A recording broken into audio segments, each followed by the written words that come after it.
A'udzubillahi minasyaitonirrajim. Bismillahirrahmanirrahim. Assalamualaikum warahmatullahi wabarakatuh. Alhamdulillahirabbil alamin. Wassalatu wassalamu ala asyrafil anbiya'i wal mursalin wa ala alihi wa sahbihi ajma'in. Amma ba'd. Subhanaka la ilma lana illa ma 'allamtana innaka antal alimul hakim. Qala rabbi shrah li sadri wa yassir li amri wahlul 'uqdatam min lisani yafqahu qawli. Amma ba'd. Alhamdulillah, bersyukur kepada Allah Subhanahu wa taala dengan limpah dan kurnianya. Alhamdulillah, hari ini kita dapat kembali bertemu dalam rancangan Tanyalah Ustaz, biar tahu, jangan keliru. Apa khabar penonton-penonton sekalian? Mudah-mudahan semuanya dalam keadaan ceria, dalam keadaan semangat, dalam keadaan di dalam payungan rahmat Allah Subhanahu wa taala. Baik, para penonton sekalian, sebelum kita memulakan program kita pada hari ini, jom sama-sama kita hidupkan program kita ini dengan memperbanyakkan selawat kepada baginda sallallahu alaihi wasallam. Salatullah, salamullah ala taha Rasulillah. Salatullah, salamullah ala Yasin Habibillah. Salatullah, salamullah ala Yasin Habibillah. Allahumma salli ala Sayyidina Muhammad wa ala alihi wa sahbihi wa baraka wasallam. Mudah-mudahan ini juga menjadi salah satu daripada asbab Allah Subhanahu wa taala menyembuhkan segala penyakit yang ada pada diri kita. Yang mana kita dihabarkan berita terkini 27 Oktober 2020, yang mana kita dihabarkan jumlah kes keseluruhan COVID-19 di Malaysia adalah berjumlah 28,640 dan kes baharu 835 kes. Jumlah kes yang aktif 9,903 dan kita dihabarkan kes kematian baharu adalah sebanyak 2 orang dan jumlah yang terkumpul 238 dan seterusnya jumlah kes yang sembuh baharu 674 dan jumlah yang terkumpul sebanyak 18,499. Kita ucapkan jutaan tahniah kepada tim Kementerian Kesihatan yang telah bertungkus lumus dalam memastikan seluruh rakyat Malaysia selamat daripada COVID-19 dan terutamanya kepada Barisan Hadapan. Baik Ustaz, kita nak perkenalkan panel yang kita undang pada hari ini, tidak lain tidak bukan Al-Fadil Ustaz Mustafa Muhammad Suki. Apa khabar Ustaz? Alhamdulillah sihat. Alhamdulillah ya. Bila kita lihatkan akan penurunan jumlah COVID-19 ini memberikan kepada kita lebih semangat untuk kita menjaga SOP yang telah ditetapkan oleh pihak kerajaan. Baik, para penonton sekalian, kita nak sambung kelas pengajian kita dalam Tanyalah Ustaz dalam topik fiqh, iaitu bertajuk Bila Adat Jadi Hukum. Adat kebiasaan kita ini jadi hukum.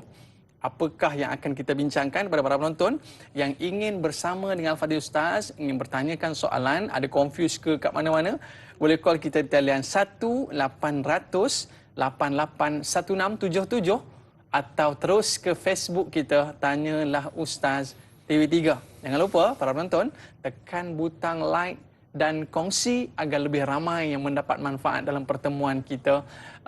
Mudah-mudah je dapat pahala jariah saya. Betul. Bila kita kongsikan majlis ilmu seperti ini.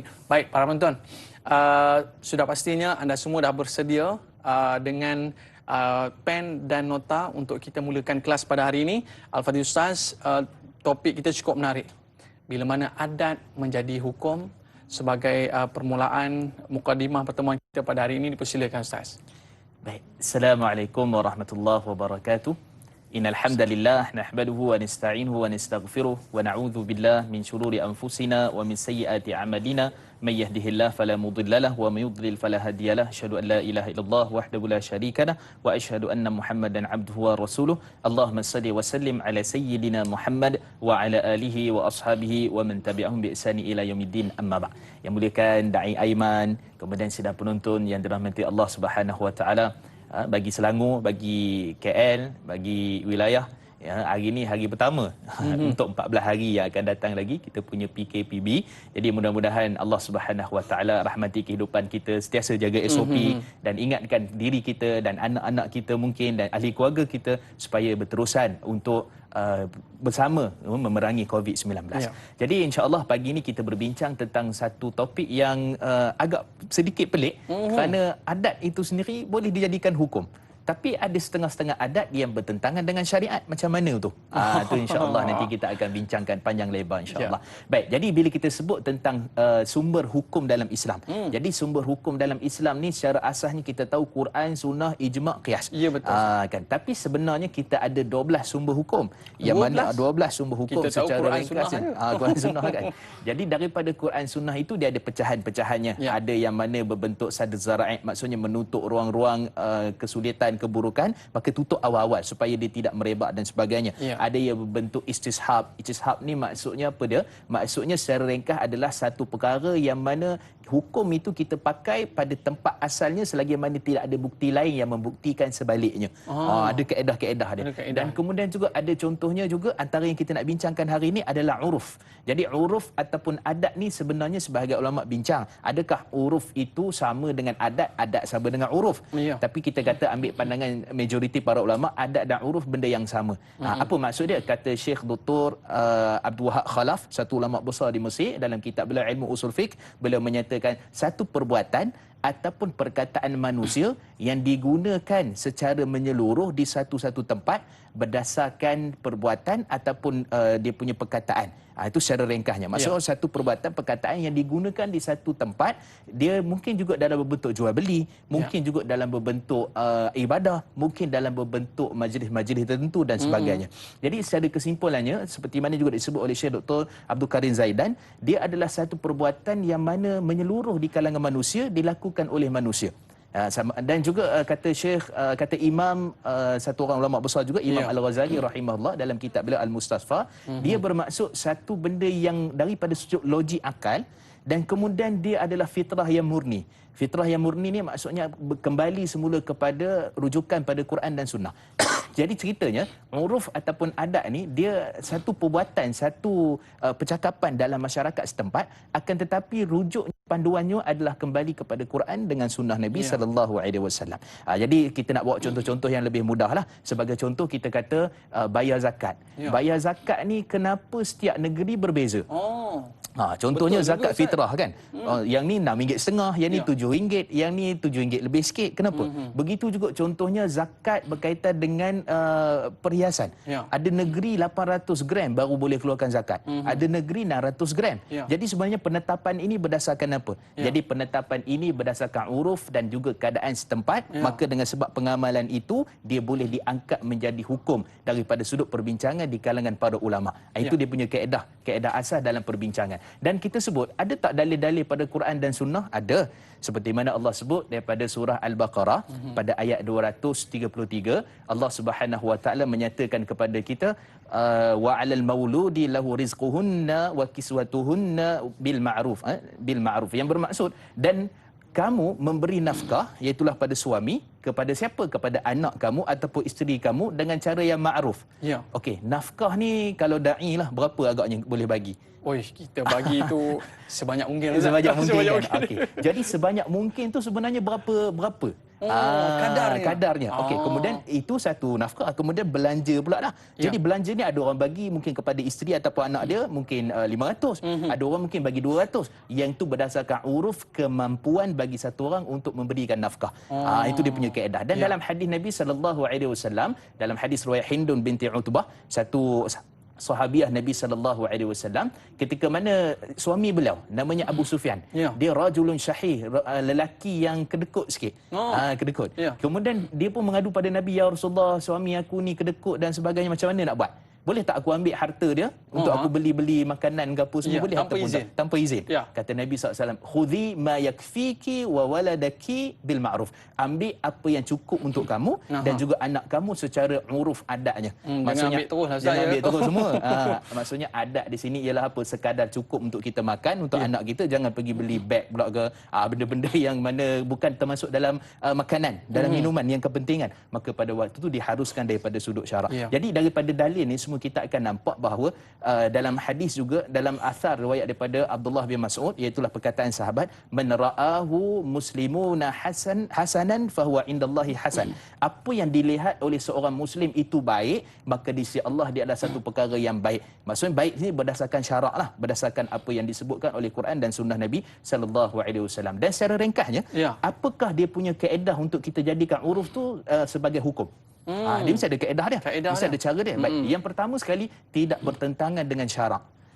Kalau kita buat satu perkara tu, satu contoh amalan-amalan tertentu, kemudian kita sandarkan kepada contoh ni jin tak masuk rumah, ni kadang-kadang kena hasut, ni kalau begini-begini, dia daripada sudut akidah. Maka kalau tidak ada daripada dalil dan Quran sunnah yang jelas daripada sudut tu, maka tak boleh kita mengamalkan satu perkara tu yang berlanggaran dengan akidah ataupun nas-nas yang berkaitan dengan akidah. Itu pertama. Yang kedua, secara ringkas, dia mesti diamalkan oleh masyarakat umum dan berterusan.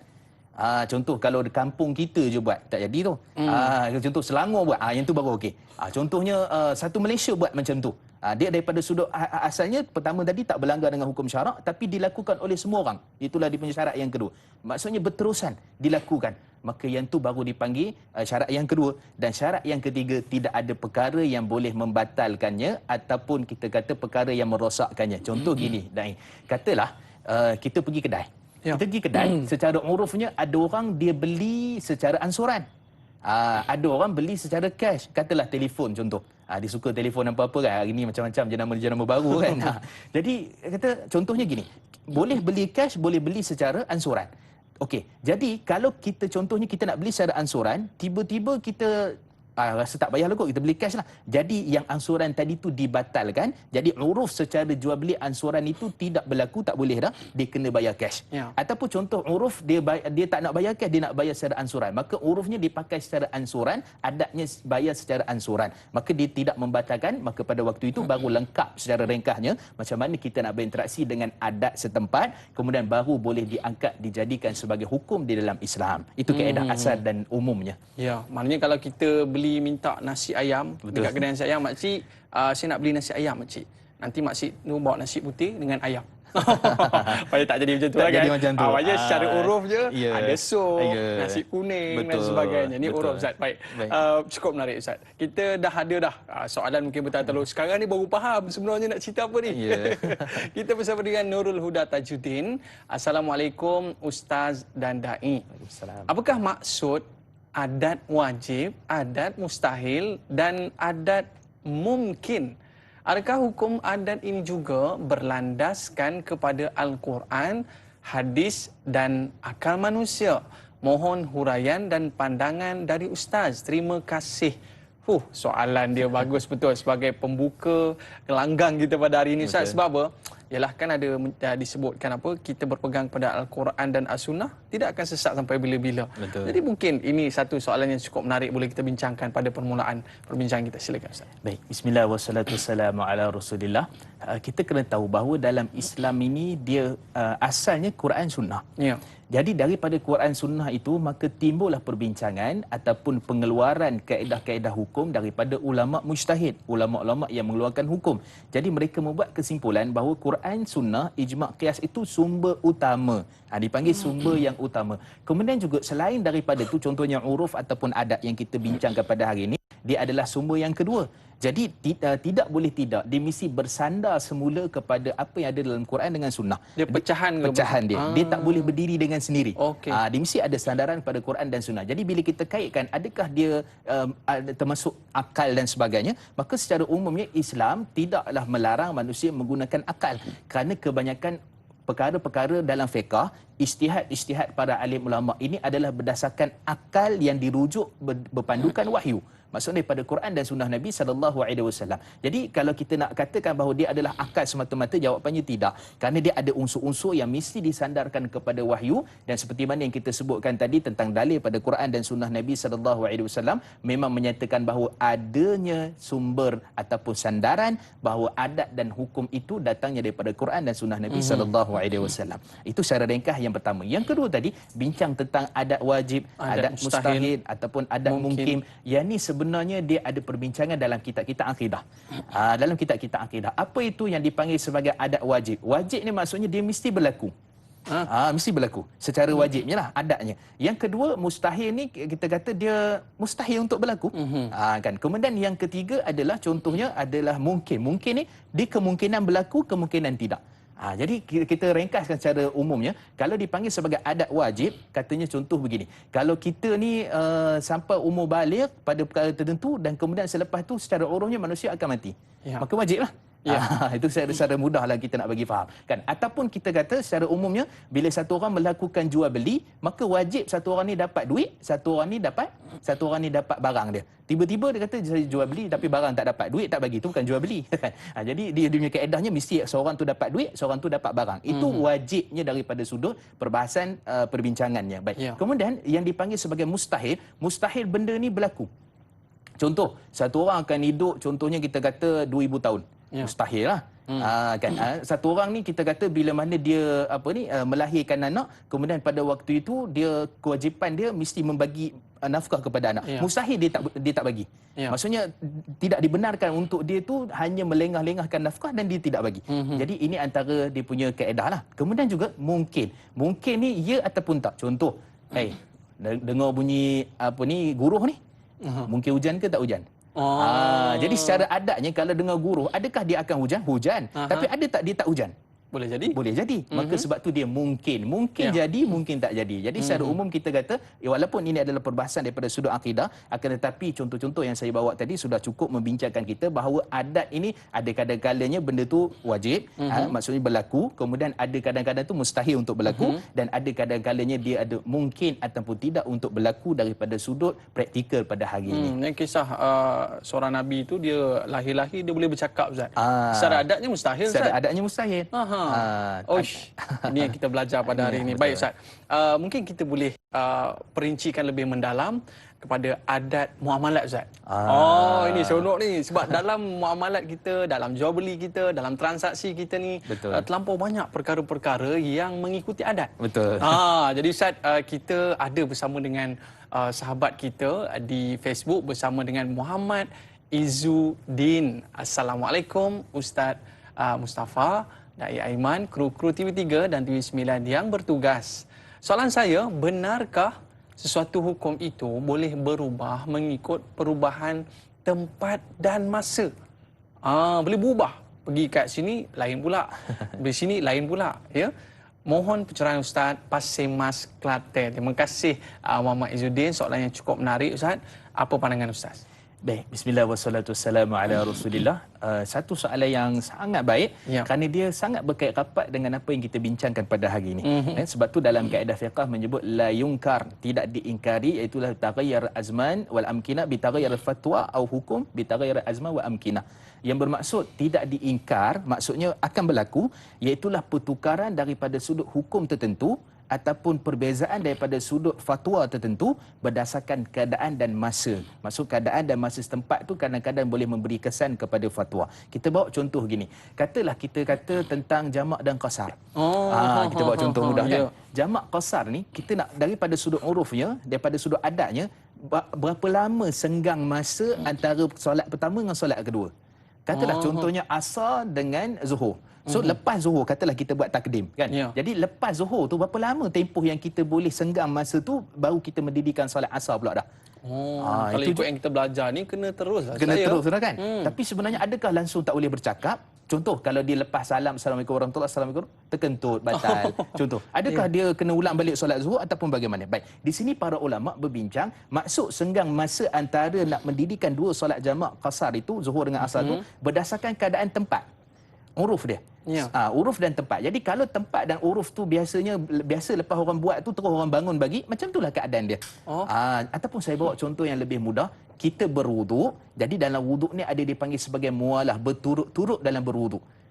Orang dulu-dulu, ni biasa orang kampung dulu-dulu, dia biasanya bila berwuduk dekat rumah, dia tak basuh kaki. Ya. Sebab surau tu dekat je, masjid tu dekat.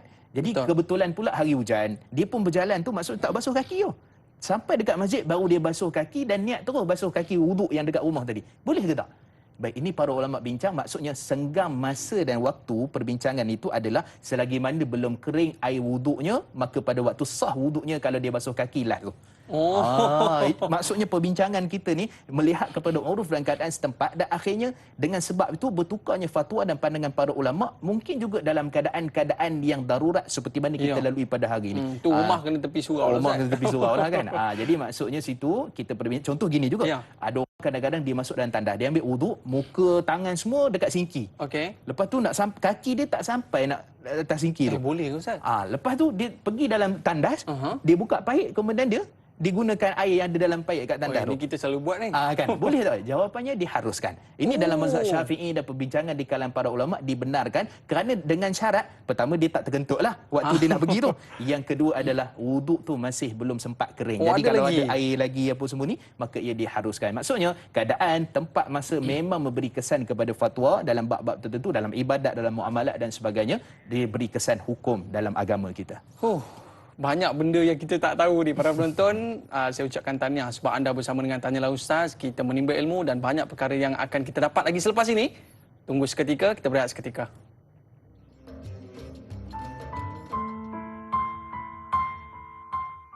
Allahumma inni a'udzu bika minal barasi wal jununi wal juzam ومن سيء الأسقام.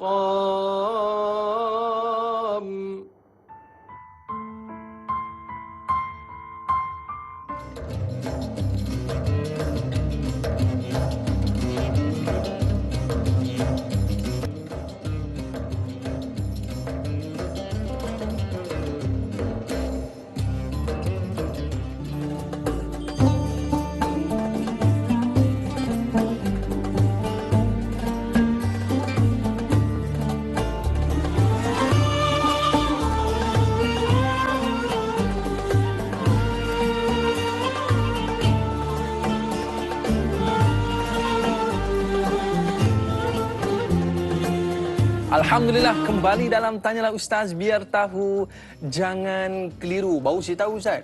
Sebab dulu saya pernah lah ambil wuduk dalam sinki, kemudian tak sampai kaki nak naik atas sinki. Jadi saya basuhlah dekat dalam toilet. Ada pakcik tu marah saya. Dia kata, tak boleh macam ni, tukar-tukar tempat. Tapi rupanya hari ni baru kita tahu, para penonton sekalian, boleh selagi mana air wuduk tu tak kering. Tapi kalau rumahnya 5 km sampai di surau tu dah kering enggak je Ustaz? Itu tak boleh lah ya? Tak boleh. Okey, baik Ustaz. Kita simpan dulu berkaitan dengan adat muamalat. Maknanya sekarang ni kita bincang tentang ibadah saya. Betul. Baik, sahabat kita di Facebook ada nak bertanyakan soalan. Kita bersama dengan Intan Zurina Abdul Razak. Assalamualaikum Ustaz dan warga Tanyalah Ustaz. Saya ingin mendengar pendapat Ustaz tentang istilah orang lama-lama di sebalik pengertian biar mati anak, jangan mati adat. Wow, terima kasih atas pencerahan Kak Intan Zurina. Terima kasih atas soalan yang diajukan. Apa maksud ni Ustaz? Orang tua cakap macam tu mesti ada pengertian di sebalik perkataan tersebut. Baik, bismillah wassalatu wassalamu ala rasulillah. Biar mati adat, jangan mati anak. Biar mati anak, jangan mati adat. Jangan mati adat. Jadi nak cerita pentingnya adat tu. Pentingnya adat kan. Jadi secara umumnya ada setengah orang dia memahami maksud ini. Maksudnya kita seolah-olah bagi tahu bahawa adat tu lebih penting daripada anak sendiri contohnya. Jadi itu menunjukkan bahawa ada perkara yang tak kena dengan perkataan itu. Tapi sebenarnya tuan-tuan, sidang penonton yang dirahmati Allah Subhanahu Wa Taala, kita ni satu perkara yang kita tak jelas kita kena cari. Kita kena tanya, kita kena melihat kepada apa-apakah sumber-sumber yang ada. Sebenarnya dia ada sambungan tu. Ada sambungan. Ada sambungan. Apa dia? Iaitulah biar mati anak, jangan mati adat. Kemudian disebutkan juga selepas itu adat bersendi hukum, hukum bersendi kitabullah. Tu maksud dia. Maksudnya kita nak baca tu biar bagi habis, jangan ambil sikit-sikit. Jadi sebenarnya biar mati adat, biar mati anak jangan mati adat, tapi sebenarnya adat itu bukan semata-mata adat tertentu, tapi adat yang disandarkan dengan hukum, adat yang disandarkan dengan kitab Allah iaitu Al-Quran dan khususnya ataupun termasuk juga sunnah Nabi sallallahu alaihi wasallam. First time dengar Ustaz. Jadi ceritanya begini, maksudnya anak kita tu dengan agama, dengan hukum. Dia bukan adat semata-mata adat yang masyarakat Melayu kita faham, tapi betul. Sebenarnya hukum. Jadi anak bila buat satu perkara yang mungkin bertentangan dengan hukum, kita kata tak apalah itu daripada sudut sekiannya kita belasah dia cukup-cukup kan. Kita marah dia cukup-cukup. Sebenarnya tidak. Sebab bila bertentangan dengan hukum, anak kita sudah tentu adat didahulukan, hukum didahulukan. Kan disandarkan kepada apa yang ada dalam Quran dan sunnah Nabi sallallahu alaihi wasallam. Maknanya meletakkan Islam tu first yang utama, yang tertinggilah. Kemudian juga ada sambung lagi. Ada sambung lagi. Apa dia? Iaitulah syarak mengata, kemudian adat melakukan. Dan kemudian adat dan syarak sandar menyandar. Itu sebenarnya panjang sebenarnya. Bukan sekadar kita nak katakan bahawa adat hanya sekadar biar mati anak, jangan mati adat. Bukan sekadar itu. Tapi sebenarnya adat yang bersendikan dengan hukum lebih utama daripada anak kita. Memang betul pun. Sebab tu dalam hadis riwayat Imam Muslim, kata Nabi SAW, lau anna Fatimah saraqat laqata'tu aydiyahuma atau kama qala Nabi SAW. Kalaulah Fatimah itu aku dapati dia mencuri, nescaya aku akan potong kedua tangannya. Padahal anak sendiri. Menunjukkan hukum yang bersandarkan kepada adat satu, kemudian nas pada Quran dan sunnah, sandaran daripada adat itu sudah tentu dia lebih utama. Itu maksud sebenar. Bukan maksud anak kita ni adat lebih utama. Adat apa? Adat bersanding ke contohnya kan. Adat sekarang ni lebih utama ni daripada bukan. Maksudnya adat yang bersandarkan dengan hukum. Wallahu a'lam. Ini baru betul ya. Macam cikgu bahasa Melayu pula. Biasa yang tahu pasal patu-patu ni cikgu bahasa Melayu ya. Tapi saya kena percaya inilah bila mana kita memperkasakan adat yang mana berlandaskan Al-Quran dan Sunnah, maka inilah dia keutamaan yang perlu kita berikan. Betul. Baik Ustaz, kita ada lagi sahabat kita. Soalan betul-talu hari ini ya. Sebab perbincangan kita cukup menarik. Assalamualaikum Ustaz, Da'i dan semua yang terlibat. Waalaikumsalam. Soalan saya, bolehkah kita ikut orang tua-tua bila kita bersalin? Apabila habis berpantang, kita disuruh ikut adat orang dulu-dulu yang pakai beras, duit shilling dan sebagainya. Kalau tak ikut, dikatakan salah, sampaikan jadi ibadah pula. Tolong Ustaz jelaskan, adakah dibolehkan dalam Islam? Terima kasih Kak Pah daripada KB. Terima kasih Kak Pah ya. Ni sarapan nasi dagang katnya Kak Pah kan. Mungkin Ustaz, budaya ataupun satu amalan yang dilakukan selepas berpantang. Baik, bismillah wassalatu wassalamu ala Rasulillah. Sebenarnya dalam masyarakat Melayu kita ni amat banyak pantang larang dan juga adat-adat berkaitan dengan wanita, start daripada dia mengandung sampai dia melahirkan anak. Daripada mengandung lagi. Ada yang dipanggil sebagai melenyit perut. Melenyit perut ni dia ada kaedah, ada yang dipanggil sebagai adalah dia punya teman-teman tertentu tu yang mana umur tu waktu bayi tu 7 bulan. Jadi 7 bulan tu nak kena buat. Sebab dia kata nak kena betulkan nanti bayi tu songsang, nanti bayi tu begitu begini dan sebagainya. Kemudian ada unsur-unsur yang tertentu, gangguan-gangguan tertentu dan sebagainya. Begitu juga dalam isu yang tadi ni. Jadi bila kita bincang tentang isu yang tadi, ya, maksudnya adakah dia merupakan satu perkara yang mesti ataupun sebenarnya berlanggaran dengan adat ataupun hukum ataupun syarak ataupun bagaimana? Baik, secara umumnya gini, mana-mana perbuatan yang mana bila kita lakukan itu disandarkan kepada benda-benda gaib. Contohnya kalau tak pakai beras, tak pakai shilling ni nanti syaitan ganggu. Ataupun nanti ada makhluk halus, nanti ada perkara-perkara yang akan mengganggu kandungan ataupun kelahiran ataupun anak ataupun bayi dan sebagainya. Maka kalau berkait dengan perkara gaib, maka dia perlu disandarkan kepada nas. Perlu disandarkan kepada nas, Quran ataupun sunnah. Maksudnya kalau Nabi bagi tahu, kalau Quran bagi tahu ataupun mana-mana di kalangan para sahabat bagi tahu, maka yang tu kita boleh beramal dengan sebab kesan itu ataupun kenapa kita buat itu. Itu daripada sudut asal. Tapi kalau kita buat tu daripada sudut sains, Contohnya nak bagi supaya urat tu jadi elok balik, kesihatan tu, lepas tu nak jadikan dia ni mungkin dengan keadaan segera sembuh, cepat sembuh, maka yang tu tak ada masalah. Gunalah beras ke basmati ke kan. Pakailah apa-apa. Tapi kita kena ingat pula daripada satu sudut yang lain, apa-apa contohnya akar kayu, kan orang dulu-dulu, kemudian dia ada dia punya bengkung ke, kemudian ada dia punya kaedah-kaedah tertentu, yang tu selagi mana berkaitan dengan, kalau betul daripada sudut sainsnya ada kesihatan, faktor-faktor yang baik daripada sudut kelahiran dan sebagainya, membetul balik organ-organ dalaman, maka semua tu tidak ada masalah. Tapi kalau kita pakai beras tu nanti supaya jin tak masuk. Kita pakai beras ni supaya nanti rumah kita tak dimasuki oleh syaitan. Kita masa sekian-sekian ni tak, supaya tak ada contohnya benda-benda yang mengganggu. Yang tu perlukan kepada nas dan dalil. Dia tak boleh kita rasa pakai beras ni takut jin, takut kot. Rasa kalau pakai limau ni biar sekian, tak boleh. Dia tu perlu kepada nas. Kerana apa? Kita tak boleh tahu jin tu takut ke tak. Tak boleh tahu syaitan lari ataupun tak, melainkan apa yang disebut dalam Quran dan hadis. Kata Nabi SAW, kamu baca surah Baqarah dalam riwayat Imam Muslim, maka syaitan akan lari daripada rumah kamu. Tak nak ganggu anak, tak nak ganggu apa dan sebagainya. Kemudian juga amalan-amalan tertentu yang ada daripada Quran dan Sunnah, maka kalau berkait dengan jin, syaitan, yang tu kita amalkan. Tapi kalau sekadar sains, praktikalnya, maksudnya orang dulu buat macam tu supaya kebaikan kesihatan, tidak menjadi masalah. Tak jadi masalah. Kok lah makan basmati tiba-tiba keluar jadi ustaz terus. Itu Ustaz. Baik, ada sahabat kita nak bersama dengan Fadil Ustaz, boleh Ustaz? Boleh, insya-Allah. Assalamualaikum. Siapa di talian? Assalamualaikum. Assalamualaikum. Siapa di talian? Masih belum disambungkan Ustaz. Mungkin Ustaz boleh perjelaskan tentang perkara yang kita sebutkan sebentar tadi. Sebab kadang-kadang dia melihatkan satu amalan yang mana menunjukkan bahawa kalau kita buat macam ni nanti anak tak cerdik. Kalau buat macam ni anak jadi sakit, anak jadi OKU dan sebagainya. Tapi bila mana kita sebutkan tentang apa nama yang Ustaz katakan jamu dan sebagainya, selagi mana membawa kepada kesihatan, perkara itu diharuskan Ustaz, ya. Maknanya paling penting sekali diluluskan oleh Kementerian Kesihatan. Bahan-bahannya. Jangan kita main rendam, main rebus je, lepas tu kita minum jadi apa pun tak tahu, ya. Betul. Baik, maknanya garis panduan yang Ustaz berikan di sini, syarat-syarat dalam kita nak berpantang ataupun nak melakukan perkara daripada kita start mengandung sampai berpantang itu, pertama sekali jangan ada kaitan dengan benda gaib. Dan yang penting ubat-ubat yang kita makan tersebut pastikan ada kelulusannya. Betul. Baik Ustaz, sementara kita nak menunggu panggilan daripada penonton kita, saya nak mengajukan satu soalan lah. Tadi bila Ustaz sebutkan tentang adat di dalam ibadat, ya, yang mana salah satu yang Ustaz sebutkan yang cukup menarik, zakat setiap negeri berbeza. Ya, mana negeri ni berbeza, negeri ni berbeza. Daripada kita nak tanyakan tentang zakat mal Ustaz, zakat harta, adakah di setiap negeri juga berbeza Ustaz? Baik, bismillah wassalatu wassalamu ala rasulillah. Kalau berkaitan dengan zakat, berkaitan dengan harta, maka yang tu setiap negeri tak berbeza.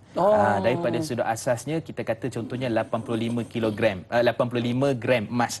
Jadi 85 gram emas tu asal dia punya sandaran dia mesti 85. Dia tak boleh 86 gram, 87 dan sebagainya. Cuma daripada sudut negeri, dia ada beza sikit daripada sudut penentuan 85 gram tu, 1 gram emas tu berapa. Sebab di situ berbeza. Di situ berbeza. Contoh kalau kita tengok, kalau contohlah di wilayah ada 14,770 lebih lah, kita kata 15,000. Tapi negeri lain 13,000 lebih sikit dah kena zakat dah. Itu kalau berkaitan dengan zakat simpanan. Itu semua uruf ketetapan yang telah pun dikeluarkan oleh pusat zakat berdasarkan harga emas semasa, berdasarkan negeri itu. Sebab tu kalau kita perhatikan, ada orang, iyalah, maksudnya emas tu sendiri ada campur kos upah, ada campur kos susuk nilai dan sebagainya. Ada orang dia suka pergi negeri-negeri tertentu beli emas. Tapi kalau dekat sini dia kata emas mahal dekat sini. Negeri lain macam mana? Itu juga ada kaitan dengan harga, berkaitan juga dengan kaedah yang ditetapkan macam mana cara-cara untuk membeli emas ataupun kaedah penetapan harga dan sebagainya. Jadi beli dekat tempat mahal, beli kat tempat murah, betul, jual kat tempat mahal. Jual kat tempat mahal. Pandai. Kan?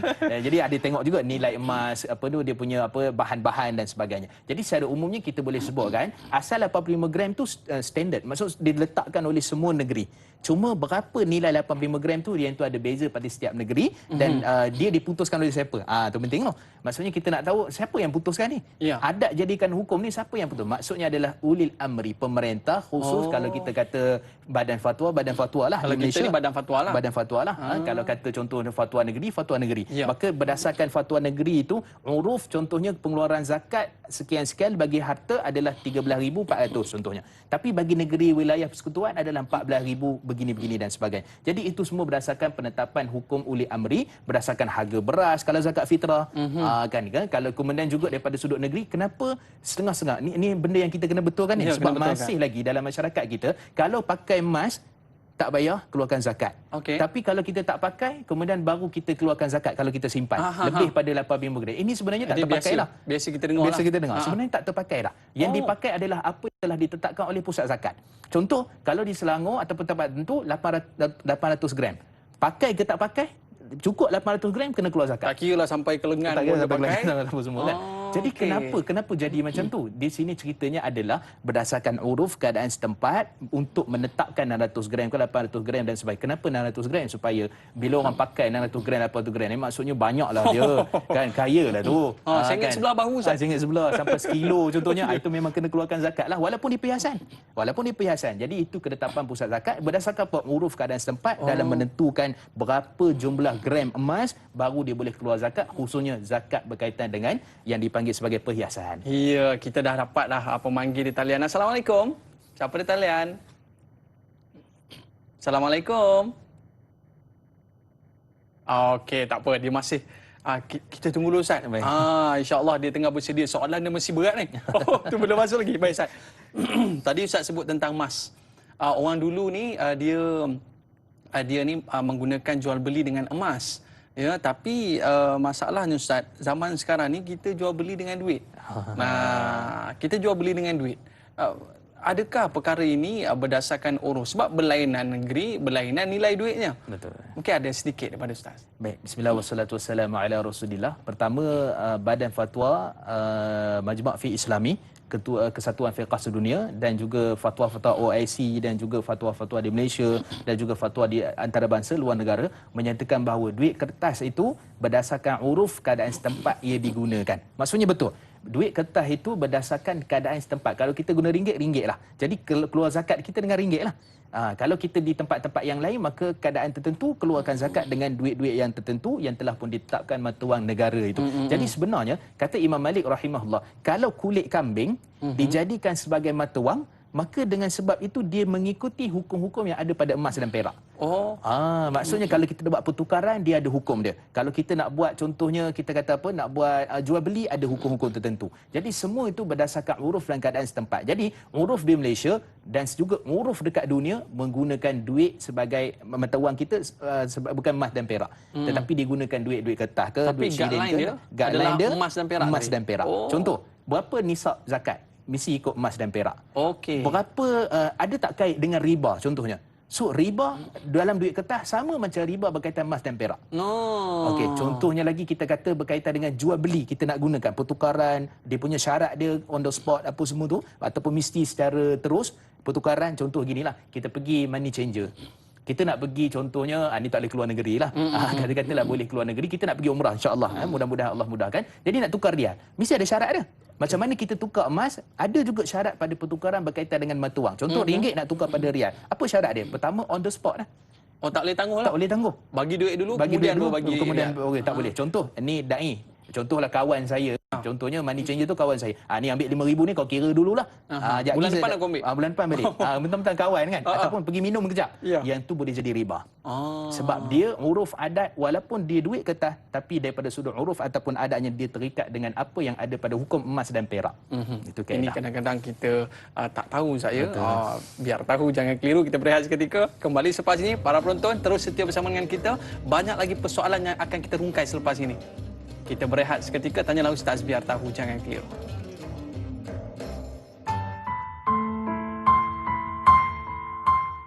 Bismillahirrahmanirrahim. Allahumma inni a'udzubika minal barasi wal jununi wal juzami wa min sayyi'il asqam. Ya Allah, ya Tuhanku, aku berlindung denganmu ya Allah daripada penyakit sopak, gila, kusta dan penyakit-penyakit yang buruk. Amin ya rabbal alamin.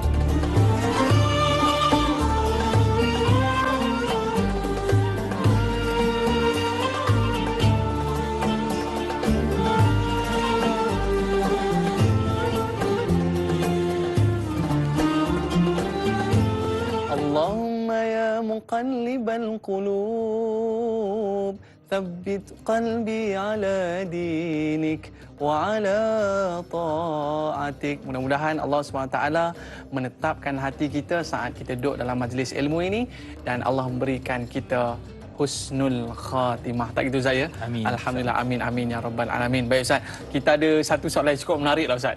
Penonton-penonton kita ni saya rasakan mereka ni dah study sebelum mereka bertanyakan soalan, sebelum mereka menuntut ilmu pada hari ini.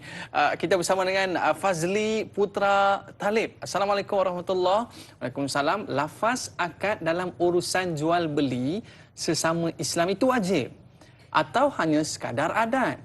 Dan adakah ianya menjadi salah atau boleh dikatakan harus tatkala kita berurusan dengan orang bukan Islam dan melafazkan akad jual beli? Kalau orang Islam wajib Ustaz, ijab dan kabul.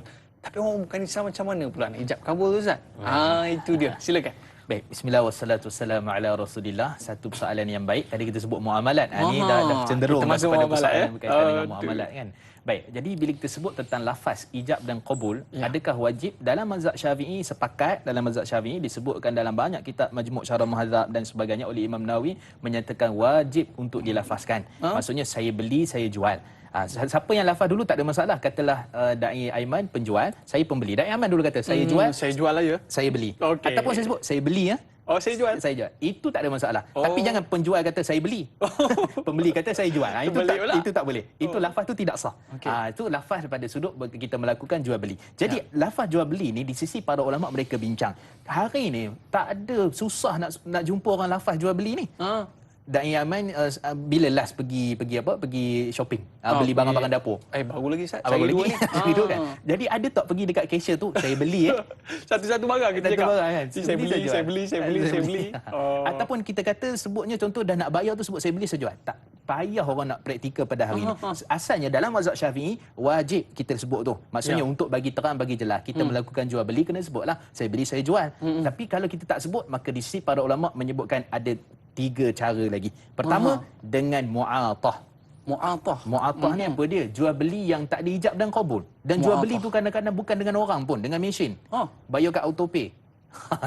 Uruf adat kita ni kita terima daripada sudut uruf, tapi daripada sudut syarak macam mana? Daripada sudut syarak ia diharuskan dengan syarat kata Imam Nawawi dalam mazhab Imam Syafi'i, walaupun tadi kena saya beli saya jual, tapi kalau barang tu kecil, setakat bayar autopay, setakat bayar tu tak ada masalah walaupun kita gunakan secara isyarat saja. Maksud kalau bagi duit, kemudian bagi balance ataupun bagi lebihan baki, maka yang tu tidaklah menjadi masalah. Hukum jual beli tetap sah. Kalau air gedegang tu Ustaz, air gedegang masuk RM2 keluar air gedegang gitu. Yang tu pun insya-Allah sah jual beli sebab air tu pun tak adalah sampai 4,000. Kan? Dia harganya murah maka Imam Nawawi tak ada masalah dalam bab ni kata membenarkan. Okey. Isu yang kedua yang kedua first mu'atah dengan tindakan, yang ketiga dengan isyarat. Isyarat ni macam mana? Macam kita dekat cashier lah. Kan kita bagi duit tak ada sebut saya beli saya jual pun, betul sebut ya terima kasih. Adakah terima kasih itu sebenarnya menunjukkan telah berlaku jual beli? Jawapannya berlaku jual beli dengan apa yang kita sebutkan tadi, hanya sekadar sebut terima kasih. Tapi dengan syarat duit tu bagi kemudian pulang balance dan sebagainya lah. Begitu juga dengan jual beli secara platform internet semua termasuk sudut uruf memang kita lakukan. Adakah sah selagi mana kita tahu apa yang kita beli, kemudian macam mana transaksi itu berlaku dan apa cara kaedah kita dalam bermuamalah dalam urusan berkaitan dengan platform online ataupun atas talian. Maknanya kita tekan purchase tu kira ijab kabul tu. Ijab kabul. Itulah maksud agree. Bayar zakat pun macam tu. Kan enter, agree, apply apa-apalah kan. Temar-temar tertentu maka semua termasuk dalam jual beli kita sah. Itu urufnya memang berlaku daripada sudut hukum macam mana? Asal hukum tidak mengharuskan mesti ada saya beli saya jual, tapi disebabkan keperluan kita kata masyarakat memerlukannya maka ia diharuskan. Dan kemudian yang terakhir selain daripada jual beli adalah dengan tulisan. Tulisan. Kan Da'i dulu beli kereta ada sebut saya beli saya jual. Tak ada. Tapi sign agreement. Ada sign. Sign itu menunjukkan jual beli telah sah. Secara uruf adat kita ni, kalau kita hanya sekadar dengan sign saja, kita baca mana nak sign, muka surat 3, muka surat 7, muka surat 8, muka surat 10. Okey, saya sign. Sign je. Sign tu. Baca tidak. Jadi itu jadi isu lah. Maksud tak baca. Isunya tak baca. Tapi sign tu lulus lah. Lulus. Jual beli boleh berlaku secara uruf dan adatnya, maka ia diharuskan daripada sudut syarak. Jadi soalan yang kedua, jual beli non-Muslim macam mana? Betul juga tu. Kita sebut, dalam 4 mazhab, bukalah mana-mana kitab sekalipun sekalipun Imam Abu Hanifah, Imam Malik, Imam Syafi'i dan Imam Ahmad, khususnya mazhab Syafi'i tidak mensyaratkan jual beli itu mesti orang Islam. Melainkan pada barang tertentu. Contohnya beli mashaf. Mashaf wajib orang Islam lah. Contoh lagi peralatan ketenteraan, contohnya apa-apalah berkaitan dengan pistol ke apa semua, yang tu syaratnya mesti orang Islam secara umumnya. Siapa yang letak? Mazhab Imam Syafi'i rahimahullah, dalam kitab disebut dalam Al-Mu'tamad fi Fiqh Syafi'i oleh Syekh Dr. Muhammad Zuhairi dan sebagainya. Cuma secara umum kita sebut jual beli sah, dan adakah perlu ijab dan qabul? Ijab dan qabul yang paling terbaik, saya beli saya jual, sebab dia isu manusia dengan manusia untuk mengesahkan jual beli itu, bukan isu kita dengan Allah dan sebagainya. Jadi kalau sebut saya beli saya jual, maka itu okey. Tak sebut pun dengan isyarat semua tadi, maka jual beli telah pun sah. Sebab ada satu orang, dia ni non muslim Chinese di Penang. Dia kalau jual barang mesti saya jual. Kita kan segan nak sebut saya beli kan. Bukan Islam. Tapi dia praktikkan mazhab Syafi'i kan. Dia praktikkan. Saya beli saya jual, saya beli saya jual. Dia mesti sebut tu. Tapi kita hari ni pun kita tak praktikkan. Tapi secara umum kita sebut, walaupun tak sebut lafaz jual beli, bila ada isyarat, ada tulisan, maka menunjukkan jual beli itu sah insya-Allah, dan jual beli itu berlaku di sisi mazhab Imam Syafi'i. Maknanya kita selama ni kita tahu ijab kabul dan sebagainya, tapi rupanya ada syarat-syarat 3 perkara yang saya sebutkan sebentar tadi. Baik, kita bersama dengan sahabat kita pemanggil talian. Assalamualaikum. Siapa di talian? Waalaikumsalam warahmatullahi wabarakatuh.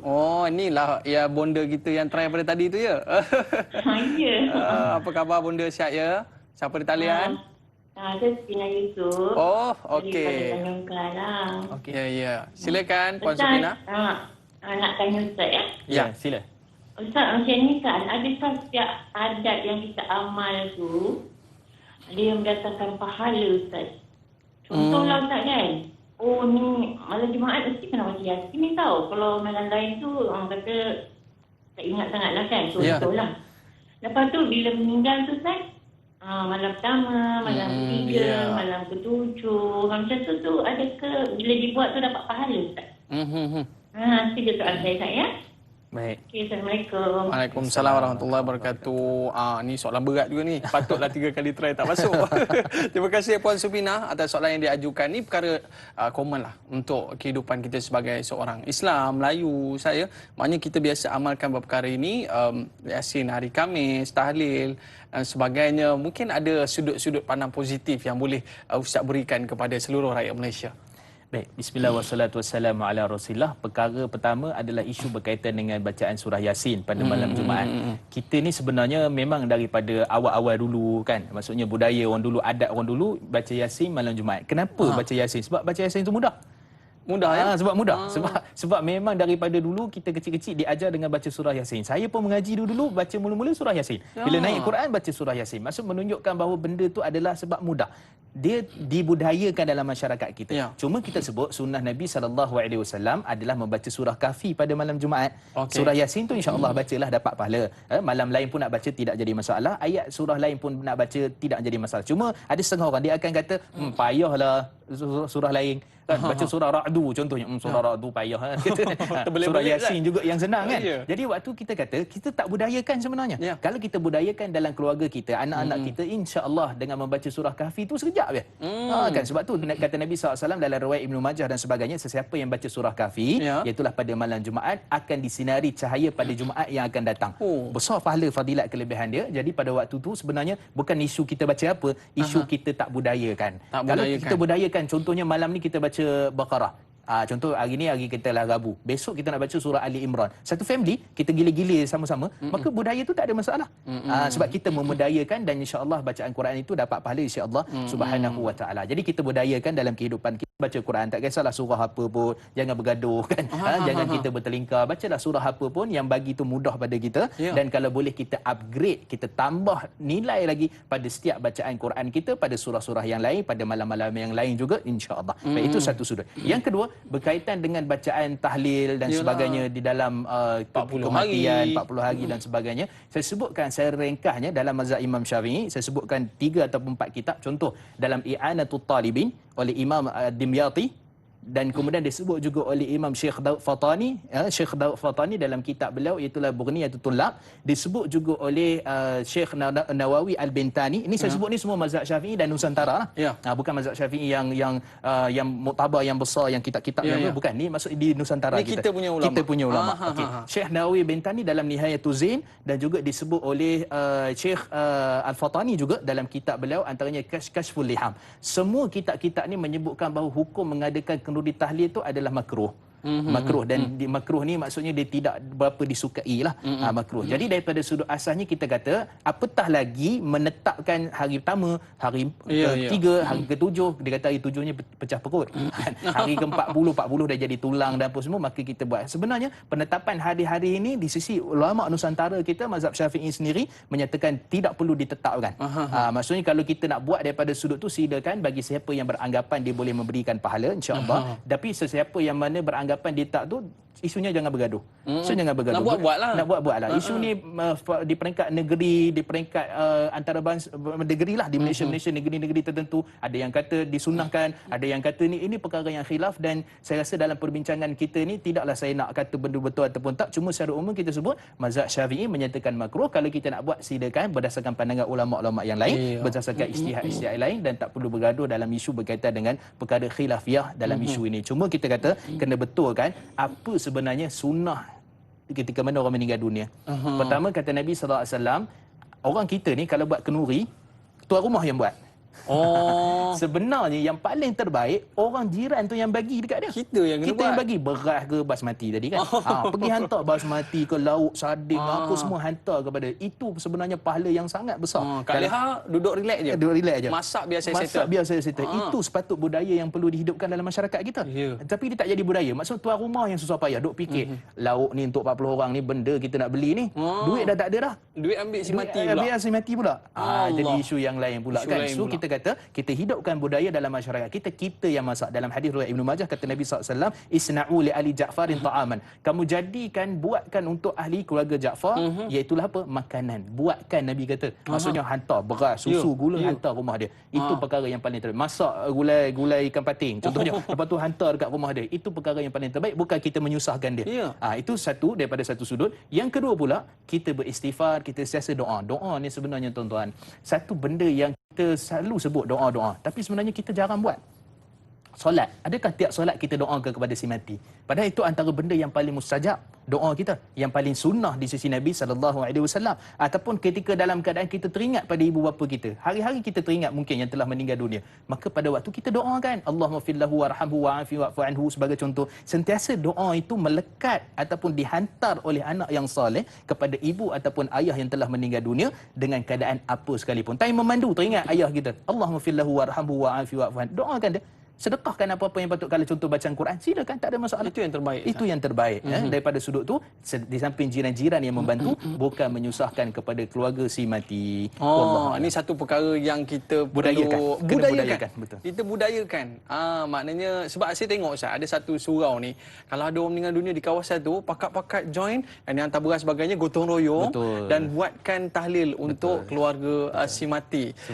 Dan bila kita lihat secara sudut pandang positifnya, ya, dalam tahlil tu ada kita melafazkan la ilaha illallah, satu perkataan yang cukup besar, dan yang keduanya kita menghubungkan silaturahim dan sebagainya. Jadi janganlah disebabkan perkara ini kita sampai memutuskan silaturahim. Aku tak nak pergi lah, dia buat tahlil ni aku tak nak pergi. Sampai memutuskan silaturahim. Janganlah sampai macam tu, ya. Baik.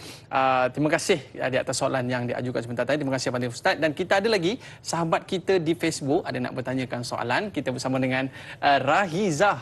Rahizah, Assalamualaikum Ustaz dan Da'i. Waalaikumsalam. Selepas ada kematian, pada kebiasaannya dia adakan kenduri dan tahlil arwah selama 3 hari berturut-turut, diikuti dengan hari ke-7, hari ke-14, hari ke-21, hari ke-40 dan hari yang ke-100.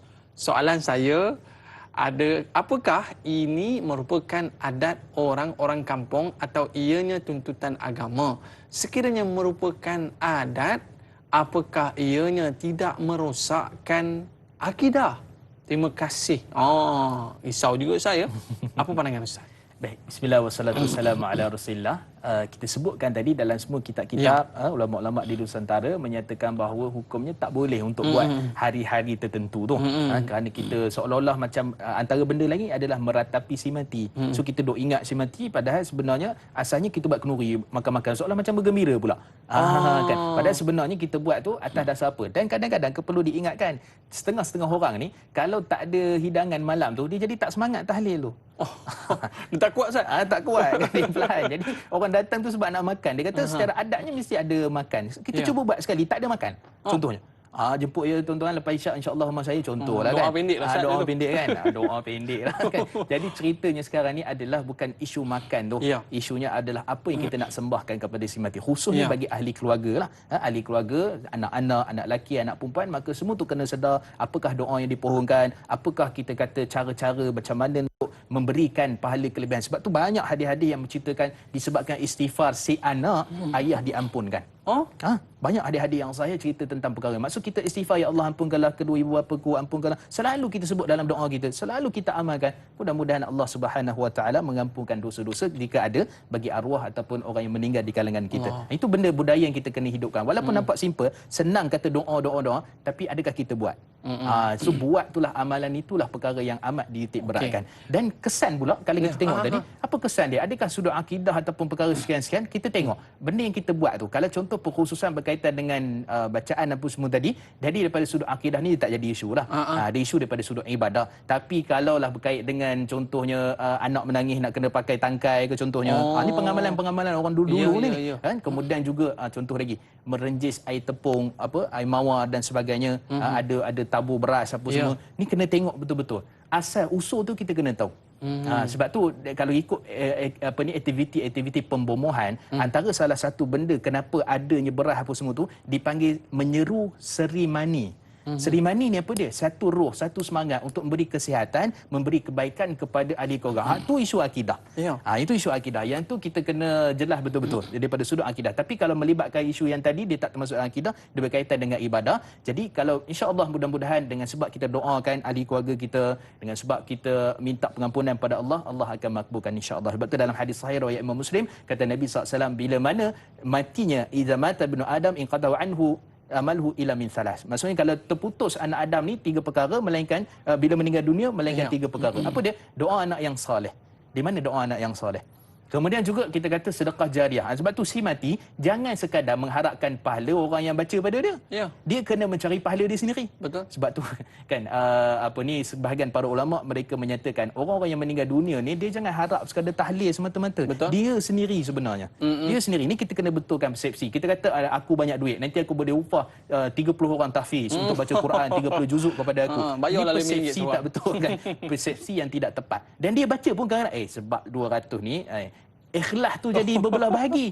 Itu juga jadi isu sebenarnya. Jadi isu yang sebenarnya adalah kita menyiapkan diri kita, amalan kita, sedekah jariah kita, anak yang soleh, kemudian juga kita kata perkara-perkara yang baik untuk diri kita, insya-Allah mudah-mudahan pahala di hari akhirat. Ini perkara budaya yang perlu kita highlightkan bahawa keutamaan itu kepada 3 perkara tadi, iaitu anak yang soleh, sedekah jariah dan ilmu yang bermanfaat. Inilah pertemuan kita pada hari ini. Kita berehat seketika para penonton, terus setia bersama dengan kita. Banyak isu-isu adat yang kita nak bincangkan, kita nak selesaikan hari ini. Kita jumpa selepas ini.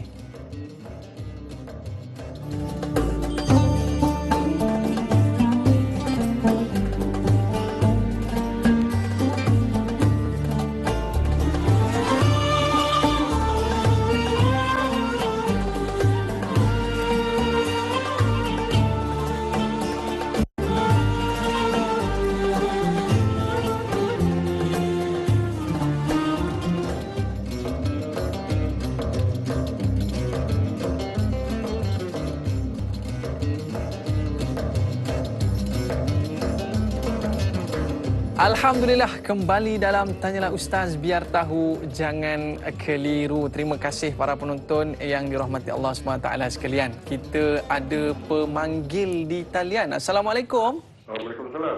Siapa di talian? Abdullah Osman daripada Sermat. Syekh Abdullah sihat ke? Sihat. Alhamdulillah, silakan Syekh Abdullah. Terima kasih. Ada 2 perkara lah. Satu ni adat pembahagian harta pusaka.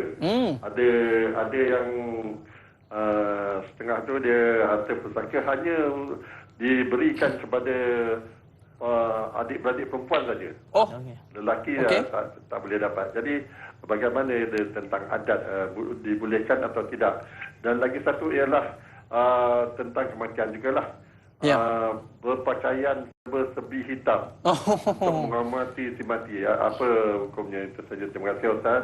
Baik. Terima kasih Encik Abdullah. Soalan yang cukup menarik Ustaz. Sebab baru-baru ni ada yang menimbulkan isu Kak Long yang jaga mak. Kenapa nak kena bahagi awak dapat 2 bahagian, apakah Kak Long dapat 1 bahagian? Patutnya Kak Long yang dapat lebih. Sebab dia Kak Long. Sebab dia Kak Long. Sebab dia yang jaga mak. Baik Ustaz, itu satu perkara. Dan perkara kedua, pakaian hitam. Silakan. Baik, bismillah wassalatu wassalamu ala rasulillah. Cantik persoalan berkaitan dengan harta pusaka. Baik, dia biasanya diamalkan dalam masyarakat, dia biasanya di Negeri Sembilan ataupun sebahagian tempat di Melaka dipanggil sebagai adat pepatih. So adat pepatih ni yang mana dia asalnya daripada Riau, daripada Pusmu tu, akhirnya para ulama dan bawa ke Malaysia dan bertempat di Malaysia dan mereka masih mengamalkan adat pepatih. Sebenarnya kita ada sedikit silap faham. Sebenarnya apa yang dipanggil sebagai pembahagian harta pusaka tu lebih kepada perempuan sebenarnya bukan harta pusaka. Dia adalah dipanggil dalam istilahnya wakaf zurri ataupun wakaf ahli. Maksudnya gini, daripada harta ni dia akan turun semata-mata kepada anak perempuan nanti akan terus kepada cucu perempuan dan seterusnya. Jadi harta ni dia bukan dipanggil sebagai harta pusaka. Dia adalah harta yang diwakafkan oleh, wakaf ni tak ada masalah. Wakaf ni cuma dia ceritanya sekarang ni bukan wakaf pada orang, wakaf pada ahli keluarga sendiri. Dan antara tujuannya adalah untuk memberikan kebaikan ataupun menjaga wanita itu. Sebab wanita kita faham daripada sudut asalnya akan dapat 1 bahagian, laki 2 bahagian. Jadi daripada sudut pembahagian harta pusaka, sebenarnya adat itu telah pun diangkat menjadi hukum syariah yang tidak apa kita kata bertentangan dengan syariah.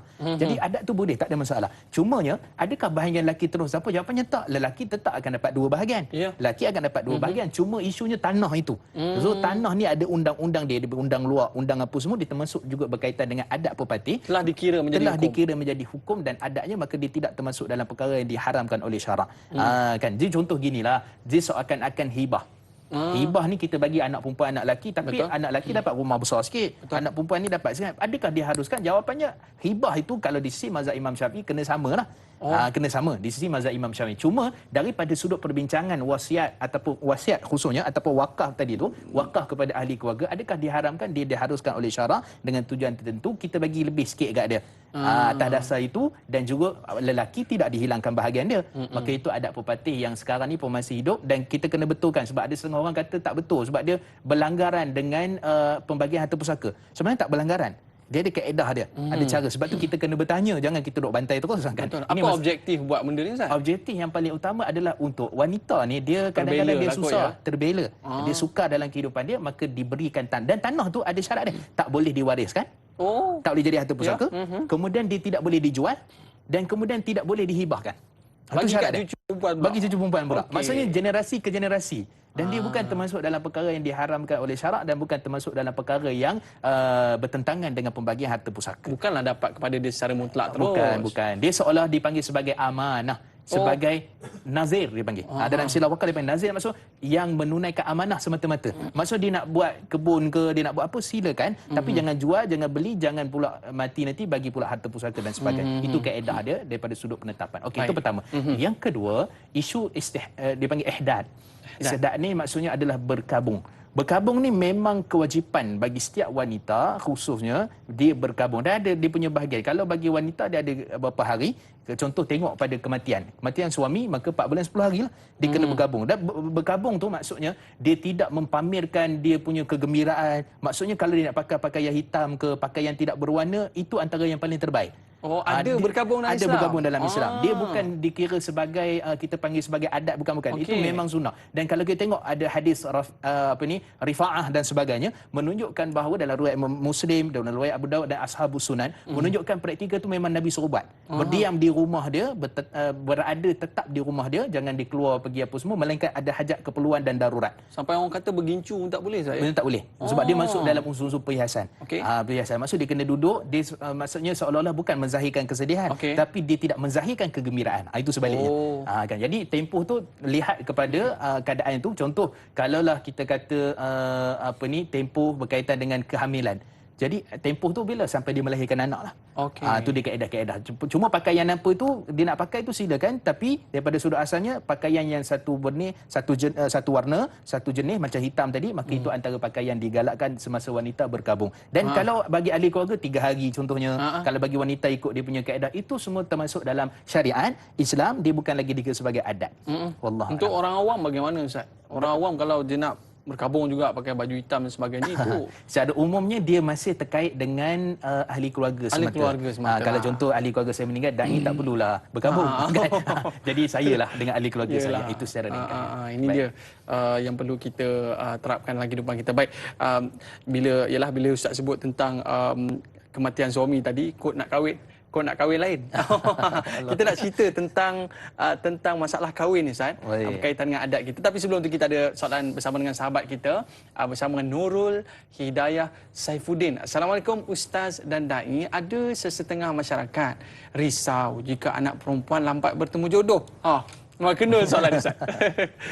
Dan masyarakat sekeliling menganggap wanita yang lambat bertemu jodoh dikira tidak laku.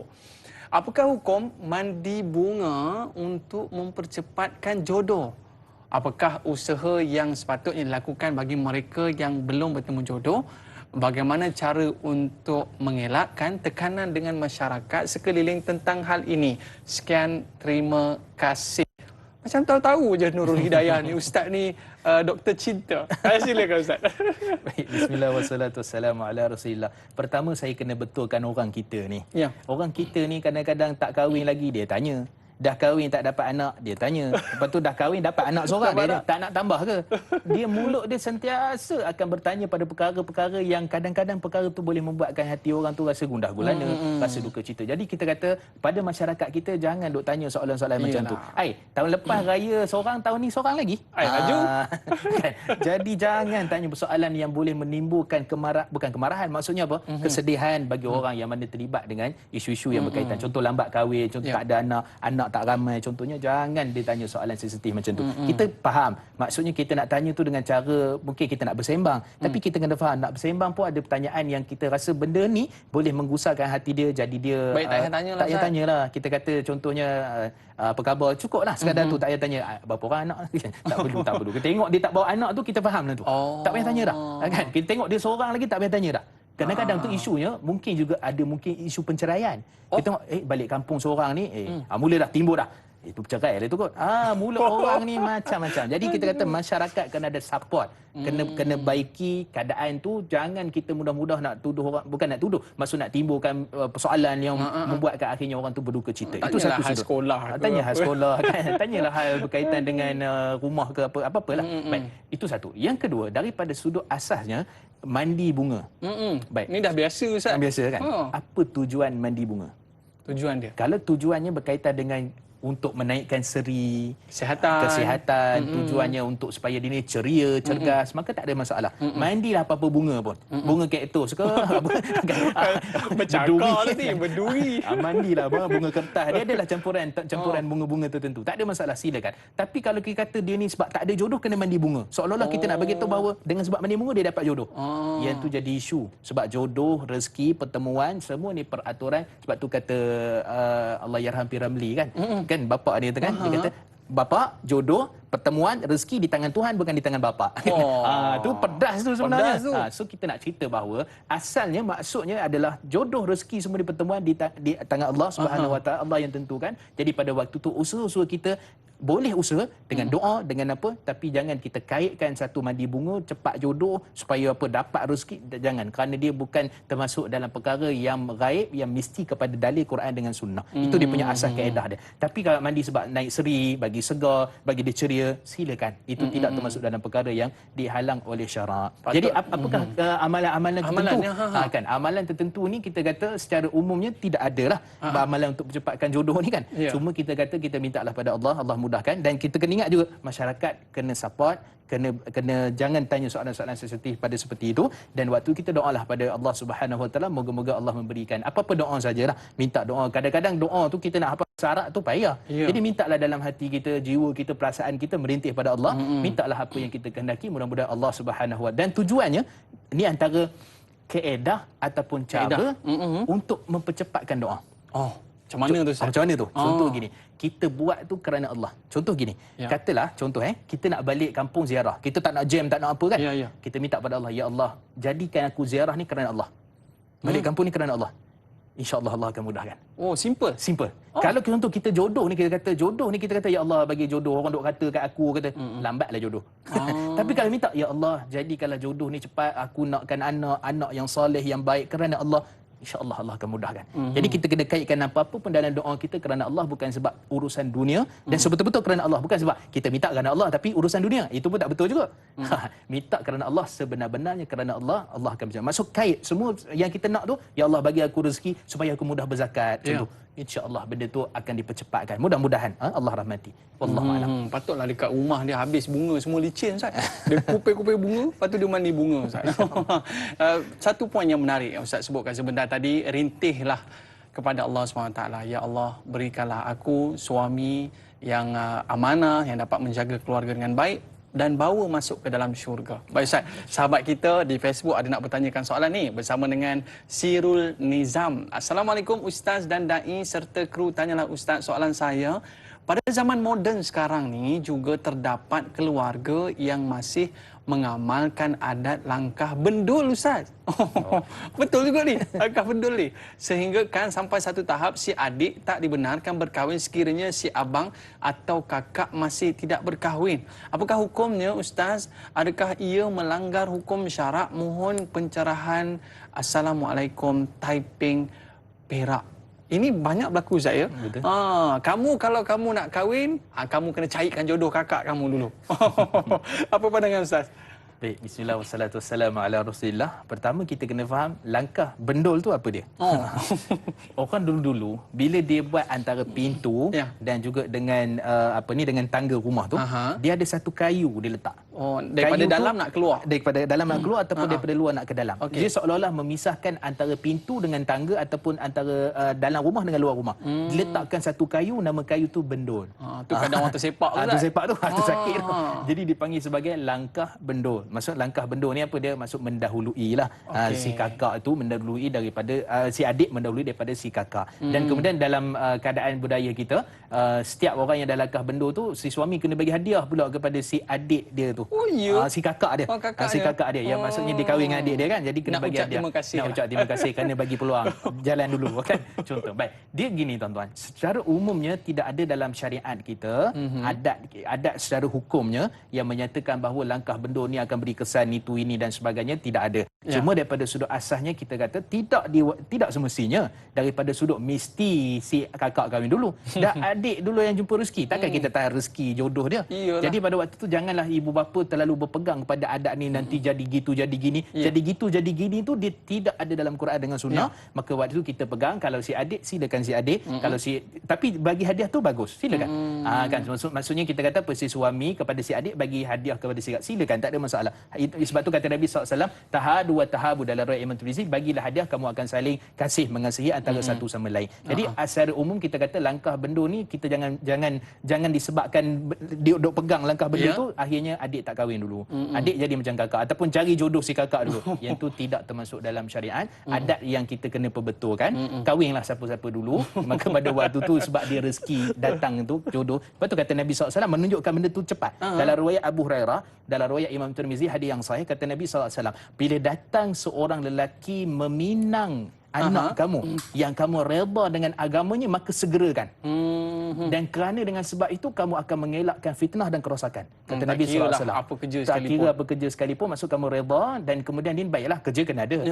Kerja kena ada, kamu redha, percepat. Maksud Nabi percepat kan? Bukan sebutnya maksudnya tak apa, kamu tunggu dulu, tunggu kakak dia kahwin dulu. Nabi tak sebut. Nabi macam percepatkan. Maksud kalau adik dulu, mudah-mudahan rezeki itu dan kita jangan kaitlah dengan perkara-perkara yang tak sepatutnya nanti jadi tak berkat, jadi tak apa sebab langkah bendul. Jangan. Kerana kita kata Nabi pesan pada kita, kahwinlah siapa lelaki yang kamu redha, kahwinkan dia segera dan mudah-mudahan Allah rahmati kamu insya-Allah. Allah, ini banyak lagi soalan berkaitan dengan kahwin ni Ustaz. Tapi kita simpan dulu. Kita tamat di TV3. Para penonton, terima kasih atas kesetiaan anda di TV3. Kita sambung di TV9 lagi 30 minit. Kita berehat seketika, kembali selepas ini. Tanyalah Ustaz, biar tahu, jangan keliru.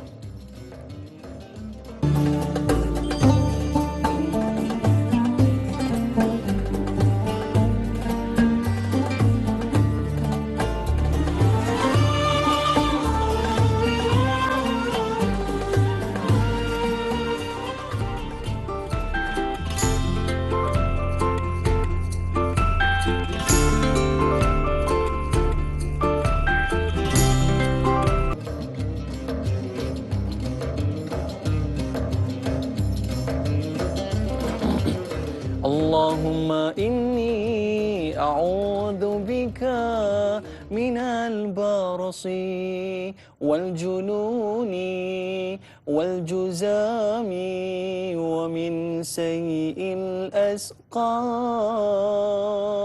Amin, amin ya rabbal alamin. Mudah-mudahan kita terhindar daripada wabak COVID-19. Para penonton sekalian, saya nak ucapkan jutaan terima kasih kepada anda semua kerana terus setia bersama dengan program Tanyalah Ustaz. Yang mana hari ini kita membincangkan satu topik yang cukup menarik, iaitu bila adat jadi hukum. Kita bersama dengan Al-Fadhil Ustaz Mustafa Muhammad Suki. Terima kasih saya. Kita ada berbaki 30 minit lagi, tapi soalan kita banyak ni Ustaz. Ya, okey.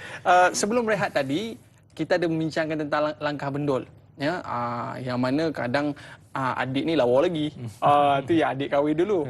Jadi Ustaz, kadang-kadang bukan sebab tak kahwin tu sebab dia tak lawa, bukan itu isunya. Isunya kadang-kadang hantaran tinggi sangat Ustaz. Hantaran tinggi sangat ni. Tapi kita tak nak cerita pasal hantaran, kita nak cerita pasal penetapan mas kahwin tu. Lain negeri, lain penetapan mas kahwin. Di manakah guideline-nya kita nak menentukan mas kahwin? Mungkin ada adatnya ataupun ada yang ditetap oleh syarak. Silakan Ustaz. Baik, bismillah wassalatu wassalamu ala Rasulillah. Kalau kita tengok orang dulu-dulu, dia mas kahwin ni dia tak ada penetapan. Tak ada penetapan. Tapi bila hari ke hari warisan daripada nenek moyang kita, akhirnya mereka seolah-olah ada menetapkan sesuatu. Maksudnya berdasarkan negeri, berdasarkan tempat, juga berdasarkan mungkin sandaran kepada harga-harga tertentu. Maka di setiap negeri ada ketetapan. Kalau di tempat contohnya macam di Selangor 300. Kalau di wilayah ada harga lain. Kalau contohnya di Pahang RM22, 50 sen. Contohnya, ya, itulah dipanggil sebagai mas kahwin. Mas kahwin ni terpulanglah, kalau nak bagi lebih silakan, tak ada masalah. Tapi kena bezalah mas kahwin dengan hantaran. Hantaran ni lah yang dikata untuk kenduri dan sebagainya. Cuma saya nak pergi dulu, mas kahwin ni, sebab tu dalam hadis riwayat Imam Al-Bukhari, ketika mana satu orang wanita dia menawarkan diri kepada Nabi SAW. Maksudnya li'ahaba an-nafsi ilaik atau kama qala. Aku ni menawarkan diri. Maksudnya wanita tu sendiri tawarkan diri kepada Nabi SAW. Dekat mana ni? Dalam majlis. Sahabat ramai. Dia wanita kata, ya Rasulullah, aku tawarkan diri. Maksudnya untuk dijadikan isteri. Subhanallah. Tak ada pula sahabat kata, tak malu ke. Tak ada. Ini membuktikan bahawa tak ada masalah kalau juga si wanita meminang lelaki. Tak adalah istilah pergi cari timba tu. Tak ada. Okey Ustaz. Kan? Sebab dia ada dalil dan hujahnya menyatakan benda tu memang berlaku. Dan juga kalau tengok Sayyidatina Khadijah radhiyallahu anha melalui perantaraan, maka perantaraan itu yang pergi meminang Nabi SAW. Menunjukkan zaman Nabi, zaman para sahabat telah berlaku pun seorang lelaki, seorang wanita meminang lelaki. Tak adalah kata cari timba dan sebagainya. Okey, itu satu sudut. Yang kedua, ketika mana wanita ni tawar diri, kemudian ada seorang sahabat Nabi SAW, Nabi seolah macam Nabi tak nak lah. Nabi tak nak, tapi Nabi tak cakap. Kemudian ada sahabat lama tunggu, kemudian ada sahabat tanya, ya Rasulullah, kalau engkau tak nak, bagi kat aku lah. Soalannya gitulah kan. Ya Rasulullah, kalau tak nak, saya lah. Kemudian Nabi tanya pada dia, wahai sahabat, kamu ada apa sebagai hantaran? Maksudnya mas kahwin lah. Mas kahwin tu. Kemudian sahabat ni kata, ya Rasulullah, aku ada seluar baju. Nabi kata, kalau kamu bagi tu kat dia, kamu nak pakai apa? Kan? Kemudian sahabat ni pun seolah-olah macam nak pergi dah. Dia macam malu lah sebab dia tak ada hantaran. Sebab dia pun miskin, tak ada ni, tak ada duit, tak ada apa. Kemudian Nabi tanya, Nabi panggil balik. Kalau macam tu, ittakhadha khatiman min al-fiddah. Ittakhadha khatiman min al-hadid. Kalau gitu, kamu ada tak cincin besi? Sebagai mas kahwin lah contohnya. Sahabat tanya, ya Rasulullah, tak ada Rasulullah. sekian-sekian cincin besi, tapi ada sebagai riwayat kata ya Rasulullah ada cincin besi. Maksudnya cincin tu sekurang-kurang sebagai mas kahwin lah. Jadi mas kahwin ni memang ada dalam Islam, cuma penetapan tu kalau kita tengok mas kahwin Nabi mudahlah. Ada mas kahwin yang kata dalam riwayat tu juga ya Rasulullah aku tak ada cincin besi. Habis apa yang kamu ada? Dia kata aku hafal surah sekian-sekian. Jadi kata Nabi SAW, jadikan itu sebagai mahar perkahwinanmu. Maksudnya orang dulu tu mudahlah, tapi kita kena ingat orang sekarang ni penetapan, kalaulah ada wanita yang macam tu, silakan. Tapi tak boleh dia kata saya nak ikut sunnah, dia punya hantaran bacaan Quran saja. Orang hafal Quran. Contohnya surah Al-Mulk. Kita kata hari ini ada konsep, ada kaedah, ada adatnya. Maka pada waktu tu kalau kita ikut bahagian negeri untuk meraihkan mas kahwin RM20.50, 300, ikut yang tu lah. Selesai masalah. Kita ikut apa yang telah ditetapkan oleh fatwa negeri, majlis agama, maka selesai masalah. Baik, itu satu sudut. Kemudian yang kedua, hantaran tu pula. Itu problem Ustaz. Kata hantaran tinggi sikit kan. Kadang-kadang Ustaz, kita confuse hantaran ni duit siapa? Duit mak ayah ke duit kita? Kita confuse Ustaz. Silakan. Baik. Isu hantaran ni satu benda yang baik. Sebab tu dalam hadis riwayat Imam Tirmizi kata Nabi SAW, hadis yang sahih, awlim wala bisyatin. Kamu adakanlah walimah walaupun dengan seekor kambing. Maksudnya cara menunaikan ataupun membuat kenduri perkahwinan itu sunnah. Sunnah. Dan dia ada hukum-hukum syarat siapa yang kena datang, apa kalau contohnya satu orang tu kalau dia hanya grup-grup dia je. Grup WhatsApp dia grup datuk-datuk. Yang ke sebelah dia yang miskin dia tak jemput. Itu antara yang tidak diberkati. Nabi sebut tu. Maksudnya kamu kena panggil orang miskin, orang apa panggil semua supaya meraihkan dia. Betul. Itu sebab kenapa dalam Islam disasa meraihkan orang miskin zakat, orang miskin korban orang miskin, kemudian kenduri kenara pun panggil orang miskin. Itu antara kelebihan dalam Islam kita. Baik, sebelum Ustaz jawab kaitan dengan hantaran ni, kita rehat seketika boleh Ustaz ya? Baik, insya-Allah. Para penonton, nantikan jawapan selepas ini. Kita berehat ketika Tanyalah Ustaz, biar tahu jangan keliru.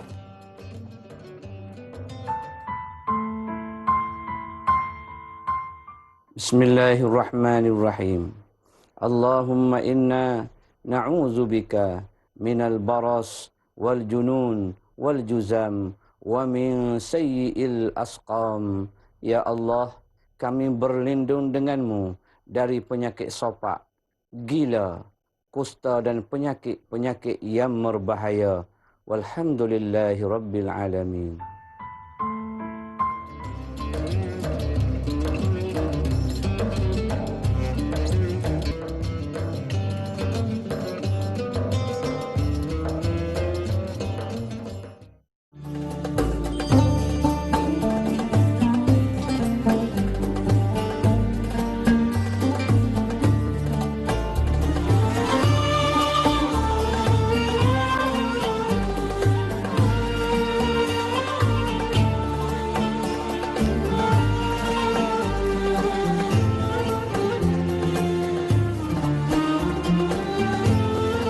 Alhamdulillah, kembali dalam Tanyalah Ustaz, biar tahu jangan keliru. Kita nak sebut pasal hantaran, tapi sebelum tu para penonton sekalian, kita ada pemanggil di talian. Assalamualaikum.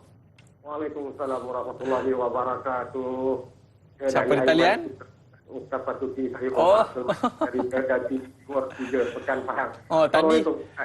Waalaikumsalam warahmatullahi wabarakatuh. Cik Omar, tadi Ustaz baru tanya, Cik Omar mana tak call ke ini? Ustaz tanya tadi. Saya mencuba di peringkat awal, tapi dua kali itu putus tu panggilan saya lah tu. Pasal suara da'i saya dengar, tapi suara saya tak dengar, nak buat macam mana kan? Allah, berajuk pula ya. Tak butuh asa Haji, tak butuh asa tu. Alhamdulillah. Tapi dapat juga kita bertemu lah di ya. Silakan. Alhamdulillah. Jadi soalan saya gini, Ustaz ya. Ustaz, kadang-kadang kita ni, saya maklum lah Ustaz ya. Ada orang lain ini cukup banyak, pantas keras juga cukup banyak. Ya, betul. Kita menganggap ya, satu perkara tu. Contohlah, kekuatan saya kecil-kecil dulu ya Ustaz ya. Kecil-kecil dulu? Ada satu, masa saya kecil-kecil di kampung dulu ya. Dia ada satu tradisi orang Melayu dulu, adat orang Melayu nak mandi safar ni. Dan mandi safar ini cukup. Orang kata dipercayai ramai lah. Kalau orang-orang kita ni, orang-orang Islam ni. Dan kalau tak buat adat ni, kerana adalah macam-macam dikatakan perkara-perkara buruk akan berlaku. Jadi soalan saya gini Ustaz.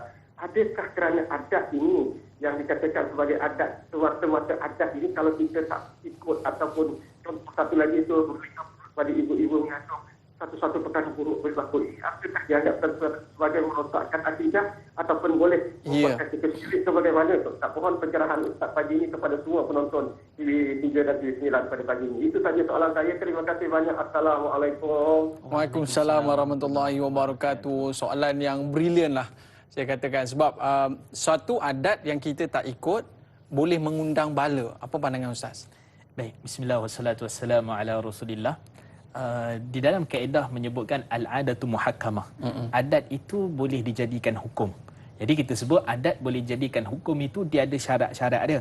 Sebab tu di dalam kaedah juga menyebutkan kaedah dia iaitu al-ma'ruf urfan masyrutu kan syurutan, atau seperti mana yang disebutkan. Okey, iaitulah uruf tu dia boleh jadi apa yang makruf yang dilakukan oleh masyarakat dia boleh jadi uruf ataupun adat. Apa yang diletakkan oleh masyarakat sebagai syarat maka dia akan jadi syarat-syarat tertentulah dalam jual beli dan sebagainya. Baik. Jadi dalam kaedah ataupun dalam apa yang kita sebutkan tadi, perkara pertama sekali yang kita kena ingat adalah pertama disentuh tentang isu mandi safar tadi.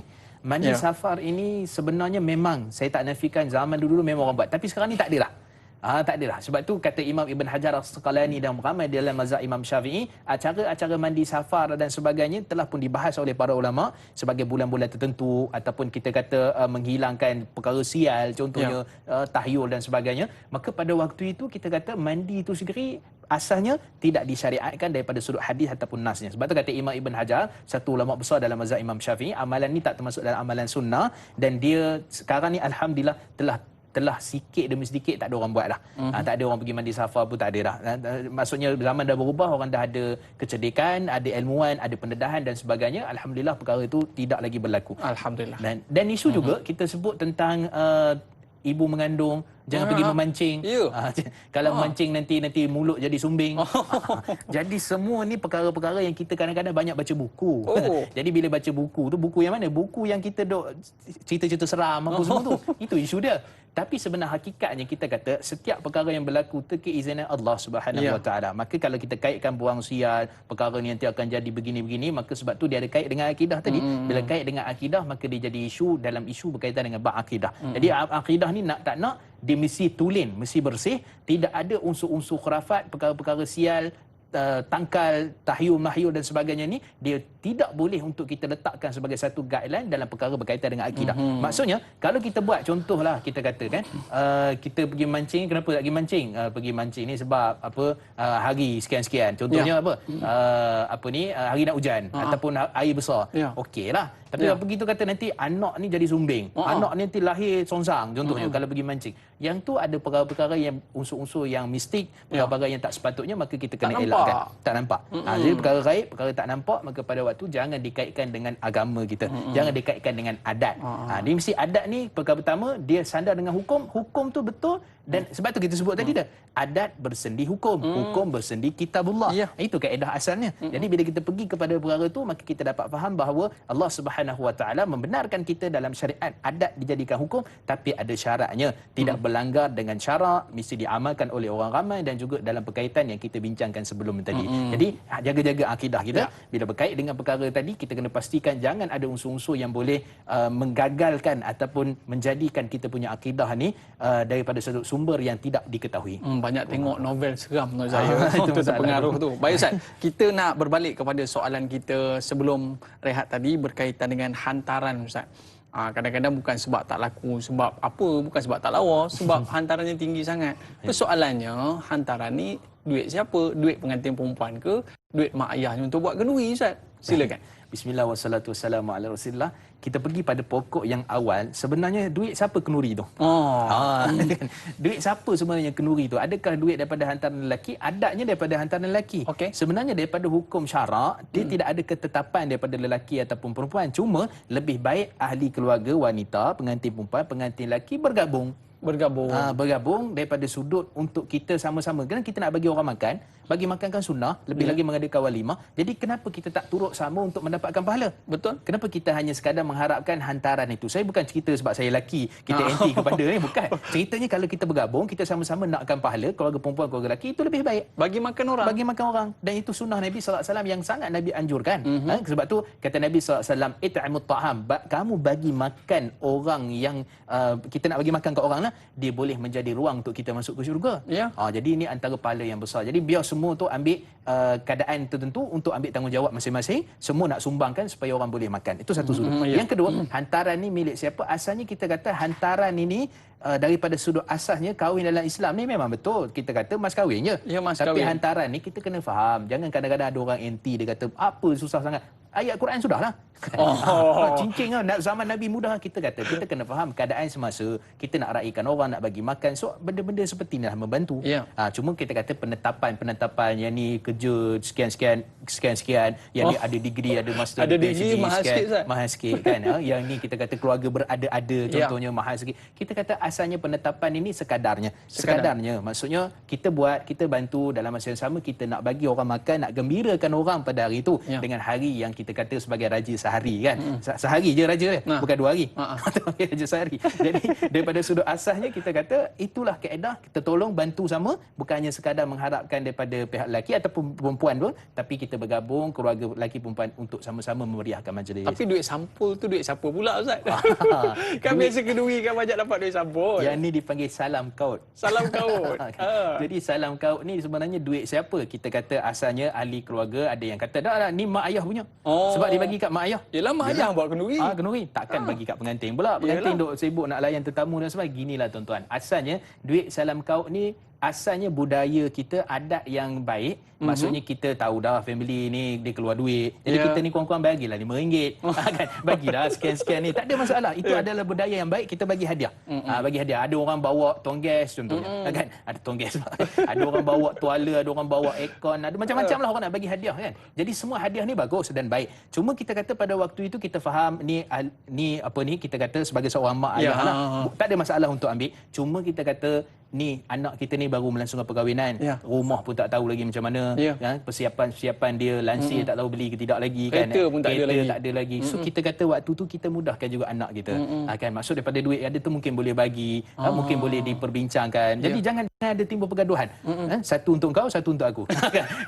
Piramli dah bagi dah cara yang terbaik kan, macam mana cara nak bagi kan. Jadi 2 untuk kau, 1 untuk aku kan. Jadi kita kata bagi cara yang baik, kaedah yang baik, selesaikan cara yang baik, maka kita faham, mak ayah pun kena faham ni baru memulakan kehidupan, baru berkahwin, dan anak pun dan sekian pun faham juga baru berhabis duit untuk family, untuk buat kenduri, maka saling-saling memahami, berbincang elok-elok, maka tak ada masalah. Bagi mudahlah sikit. Bagi mudah. Apa pun atas perbincangan, atas ketelusan dalam kita memudahkan segala urusan, jangan sampai kita memutuskan silaturahim saya. Baik, kita ada sahabat kita di Facebook bersama dengan Nur Hayati Ismail. Assalamualaikum. Ustaz dan Dai serta kru tanyalah Ustaz, bagaimana untuk kita memberi kefahaman kepada masyarakat, terutama orang yang lebih tua? Jawapan yang biasa kita terima, kau tahu apa? Kami lebih dulu makan garam. Apakah signifikan bila berlaku kematian? Sering kita lihat masyarakat kita menutup cermin, almari hiasan ataupun TV dengan kain. Adakah ia tuntutan ataupun adat? Bagaimana pula dengan yang dikatakan badi mayat? Mohon perkongsian ilmu dari Ustaz. Terima kasih Kak Yat, Bandar Tasik Puteri, Rawang, Selangor. Ini budaya yang mungkin diamalkan oleh orang-orang lama. Jadi mungkin ada pandangan pada Ustaz. Baik, bismillah wassalatu wassalamu ala Rasulillah. Terima kasih kepada Kak Yat yang bertanya 3 soalan. Ni kita kena perincikan ni, takut terlepas soalan kan. Betul. Jadi perkara pertama perbincangannya adalah saya nak pergi dulu tentang isu badi mayat. Soalan ketiga tu. Badi ni sebenarnya ada ke tak? Kan badi ni maksudnya dia nanti akan bagi kesakitan, akan bagi apa sekian. Okey, pertama sekali sebab tu anjuran daripada hadis Nabi SAW dalam riwayat Abu Hurairah radhiyallahu anhu, dalam riwayat Imam Tirmizi, hadis yang sahih, kata Nabi SAW, man ghassala maitan fayaghtasil. Siapa yang mana memandikan mayat maka hendaklah dia mandi. Hendaklah dia mandi. Maksudnya secara umumnya para ulama bahas Imam Nawawi dan sebagainya, sunnahnya setiap orang yang memandikan mayat itu adalah dia mandi balik tu. Dia mandi. Hadis ni statusnya hasan, maksudnya boleh berhujah lah. Jadi dalam mazhab Imam Syafi'i dibenarkan, disunahkan untuk satu orang yang telah memandikan mayat itu dia mandi balik tu. Baik. Isu ni sekarang kenapa mandi? Kenapa mandi itu tak diperincikan oleh syarak? Dia hanya sekadar sunnah semata-mata. Macam kita katalah kenapa kita nak basuh 7 kali anjing kan? Kenapa 7 kali?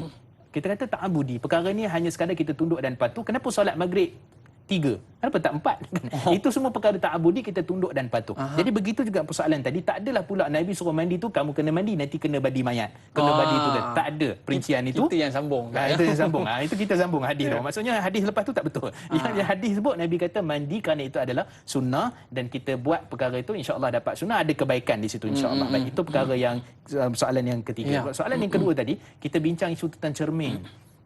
Orang yang cermin tutup, TV tutup dan sebagainya. Baik, apa sebab tutup tu? Kita kena faham tu. Baik, antara sebab tutup ni ialah roh orang yang meninggal dunia, dia dah tak tengok cermin lah. Dulu kan dia cermin, dia sikat rambut apa semua. Jadi bila meninggal dunia dia tak tengok cermin. Jadi seolah-olah benda tu dah expired lah.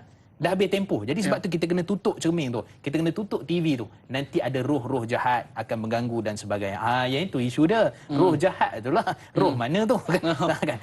Roh takkan roh yang tadi tu. Yang meninggal tak. Sebenarnya asalnya roh ni bila dia dah tinggal meninggal dunia tak ada dah. Meninggal dunia tak ada dah dia nak kata dia ni sebagai balik semula ke, ganggu tergantung apa, tak ada dah. Itu isu yang asal. Kerana dalam hadis riwayat Imam Ahmad kata Nabi sallallahu alaihi wasallam, seorang yang mana nasmatul mu'min, inna nasmatul mu'min yu'allaq bi asjari jannah hatta yarji' Allahu ila jasadi yaumil qiyamah atau kama qala. Maksud satu orang dah meninggal dunia, roh dia tu orang mukmin tergantung di syurga dan sehingga Allah kembalikan kepada jasadnya pada hari kiamat. Maksudnya dia tak kembali kat dunia. Dia tetap. Maksudnya tak ada unsur roh jahat ke, roh syaitan ke, roh apa semua. Maka pada waktu tu kita jangan buat benda tu atas dasar kepercayaan itu. Tapi tutup tu sekadar apa? Saja je lah tutup. Nanti orang tengok cermin pula, orang lalu orang tengok dia pula dia nak make up kat situ. Kan? Orang nak kenuri contohnya. Bukan kenuri lah, maksudnya orang nak buat perkara yang baik, tiba-tiba dia pula nak hantar makanan bekas ke apa, kemudian tengok cermin pula. Jadi tutup. Itu tak ada isu. Tapi kalau kait dengan roh tadi, maka dia jadi isu daripada sudut akidah. Itu kena hati-hatilah daripada perbincangan. Okey, itu soalan kedua. Soalan pertama tadi kita yang pertama tadi berkaitan dengan kita sebutkan apa tadi saya mana tadi kita perbincangan secara umumnya lah kan. Kita kata secara umumnya daripada sudut apa-apa yang berkaitan dengan akidah, adat dan hukum ini, maka jangan kita berkait dengan apa-apa yang di alam ruh dan sebagainya. Kita kata benda yang faktor berkaitan dengan sains silakan, tapi perkara yang unsur perkara gaib, benda kita tak nampak, jangan dikaitkan dengan perkara-perkara adat, melainkan ada dalam Quran dan sunnah Nabi sallallahu alaihi wasallam. Baik, Ustaz, tentang makan garam tadi. Ya Allah. Tu tak berkait dengan perut kita lapar lagi ni. Tak sarapan lagi. Baik, Ustaz. Kita pun dah kesetengah masa sebagai kesimpulan pertemuan kita pada hari ini. Kau tahu apa? Aku lagi lebih makan garam ni. Silakan, Ustaz. Okey. Asalnya kita kata jangan makan garam banyak kerana dia darah tinggi, dan juga jangan makan santan banyak kerana dia kolesterol. Jadi asalnya kita kata sebab isu tu kita kata nasihat. Maksud kita lah sebagai kesimpulan, kita nak nasihat ni, kita kata pertama sekali bukan kita untuk mengubah orang tu. Sebab tu kata Nabi SAW, an aqul, dalam hadis riwayat Abu Zar, hadis yang sahih dalam riwayat Imam Ahmad, an aqulu haqqa wa lakana murra. Aku nak bagi tahu ataupun saya nak bagi tahu benda yang betul walaupun benda tu pahit diterima oleh masyarakat awam. Itu antara perkara yang kita perlu pastikan. Dan sebagai kesimpulan, tengok kepada adat berkaitan dengan syariah, dan kita kena pastikan betul-betul dia tak kaitan dengan akidah dan sebagainya, boleh diamalkan. Kalau dia sudut faktor sains, faktor perubatan, tidak menjadi masalah. Ya, baik, Ustaz. Mungkin sebagai akhirnya Ustaz boleh memimpin doa kita, Ustaz. Silakan. A'udzubillahi minasyaitonirrajim. Bismillahirrahmanirrahim. Alhamdulillahirabbil alamin. Wassalatu wassalamu ala asyrafil anbiya'i wal mursalin wa ala alihi wa ashabihi ajma'in. Allahumma inna na'udzubika minal baras wal junun wal judza wa min sayyi'il asqam. Allahumma inna nas'aluka 'ilman nafi'a wa rizqan thayyiba wa 'amalan mutaqabbala. Allahumma faqihna fid din wa 'allimna at-ta'wil wa hdina siratal mustaqim. Siratal ladzina an'amta 'alaihim minan nabiyyin was-siddiqin wasyuhada'i was-shalihin. Wa sallallahu ala sayyidina Muhammad wa ala alihi wa sahbihi wa baraka wa sallam. Alhamdulillahirabbil alamin. Taqabbalallahu minna wa minkum. Minna wa minkum taqabbal ya karim. Terima kasih Ustaz Mustafa Muhammad Suki atas pencerahan dalam tajuk Bila Adat Jadi Hukum. Ada rezeki kita jumpa lagi, Ustaz. Para penonton, esok temu janji kita bersama dengan sahabat saya Dai Anas sebagai moderator, dan Al-Fadil Ustaz Ahmad Syadan Al-Hadrami dalam topik yang cukup menarik, Rasulullah sallallahu alaihi wasallam yang dicemburui. Apa benda yang nak dicemburui itu? Kita bertemu pada esok hari. Saya Dai Aiman, mohon maaf di atas lanjur kata, terlajak bicara. Ada rezeki kita jumpa lagi. Like dakwah, share ilmu. Assalamualaikum warahmatullahi wabarakatuh. Wallahu a'lam. Terima kasih, Ustaz.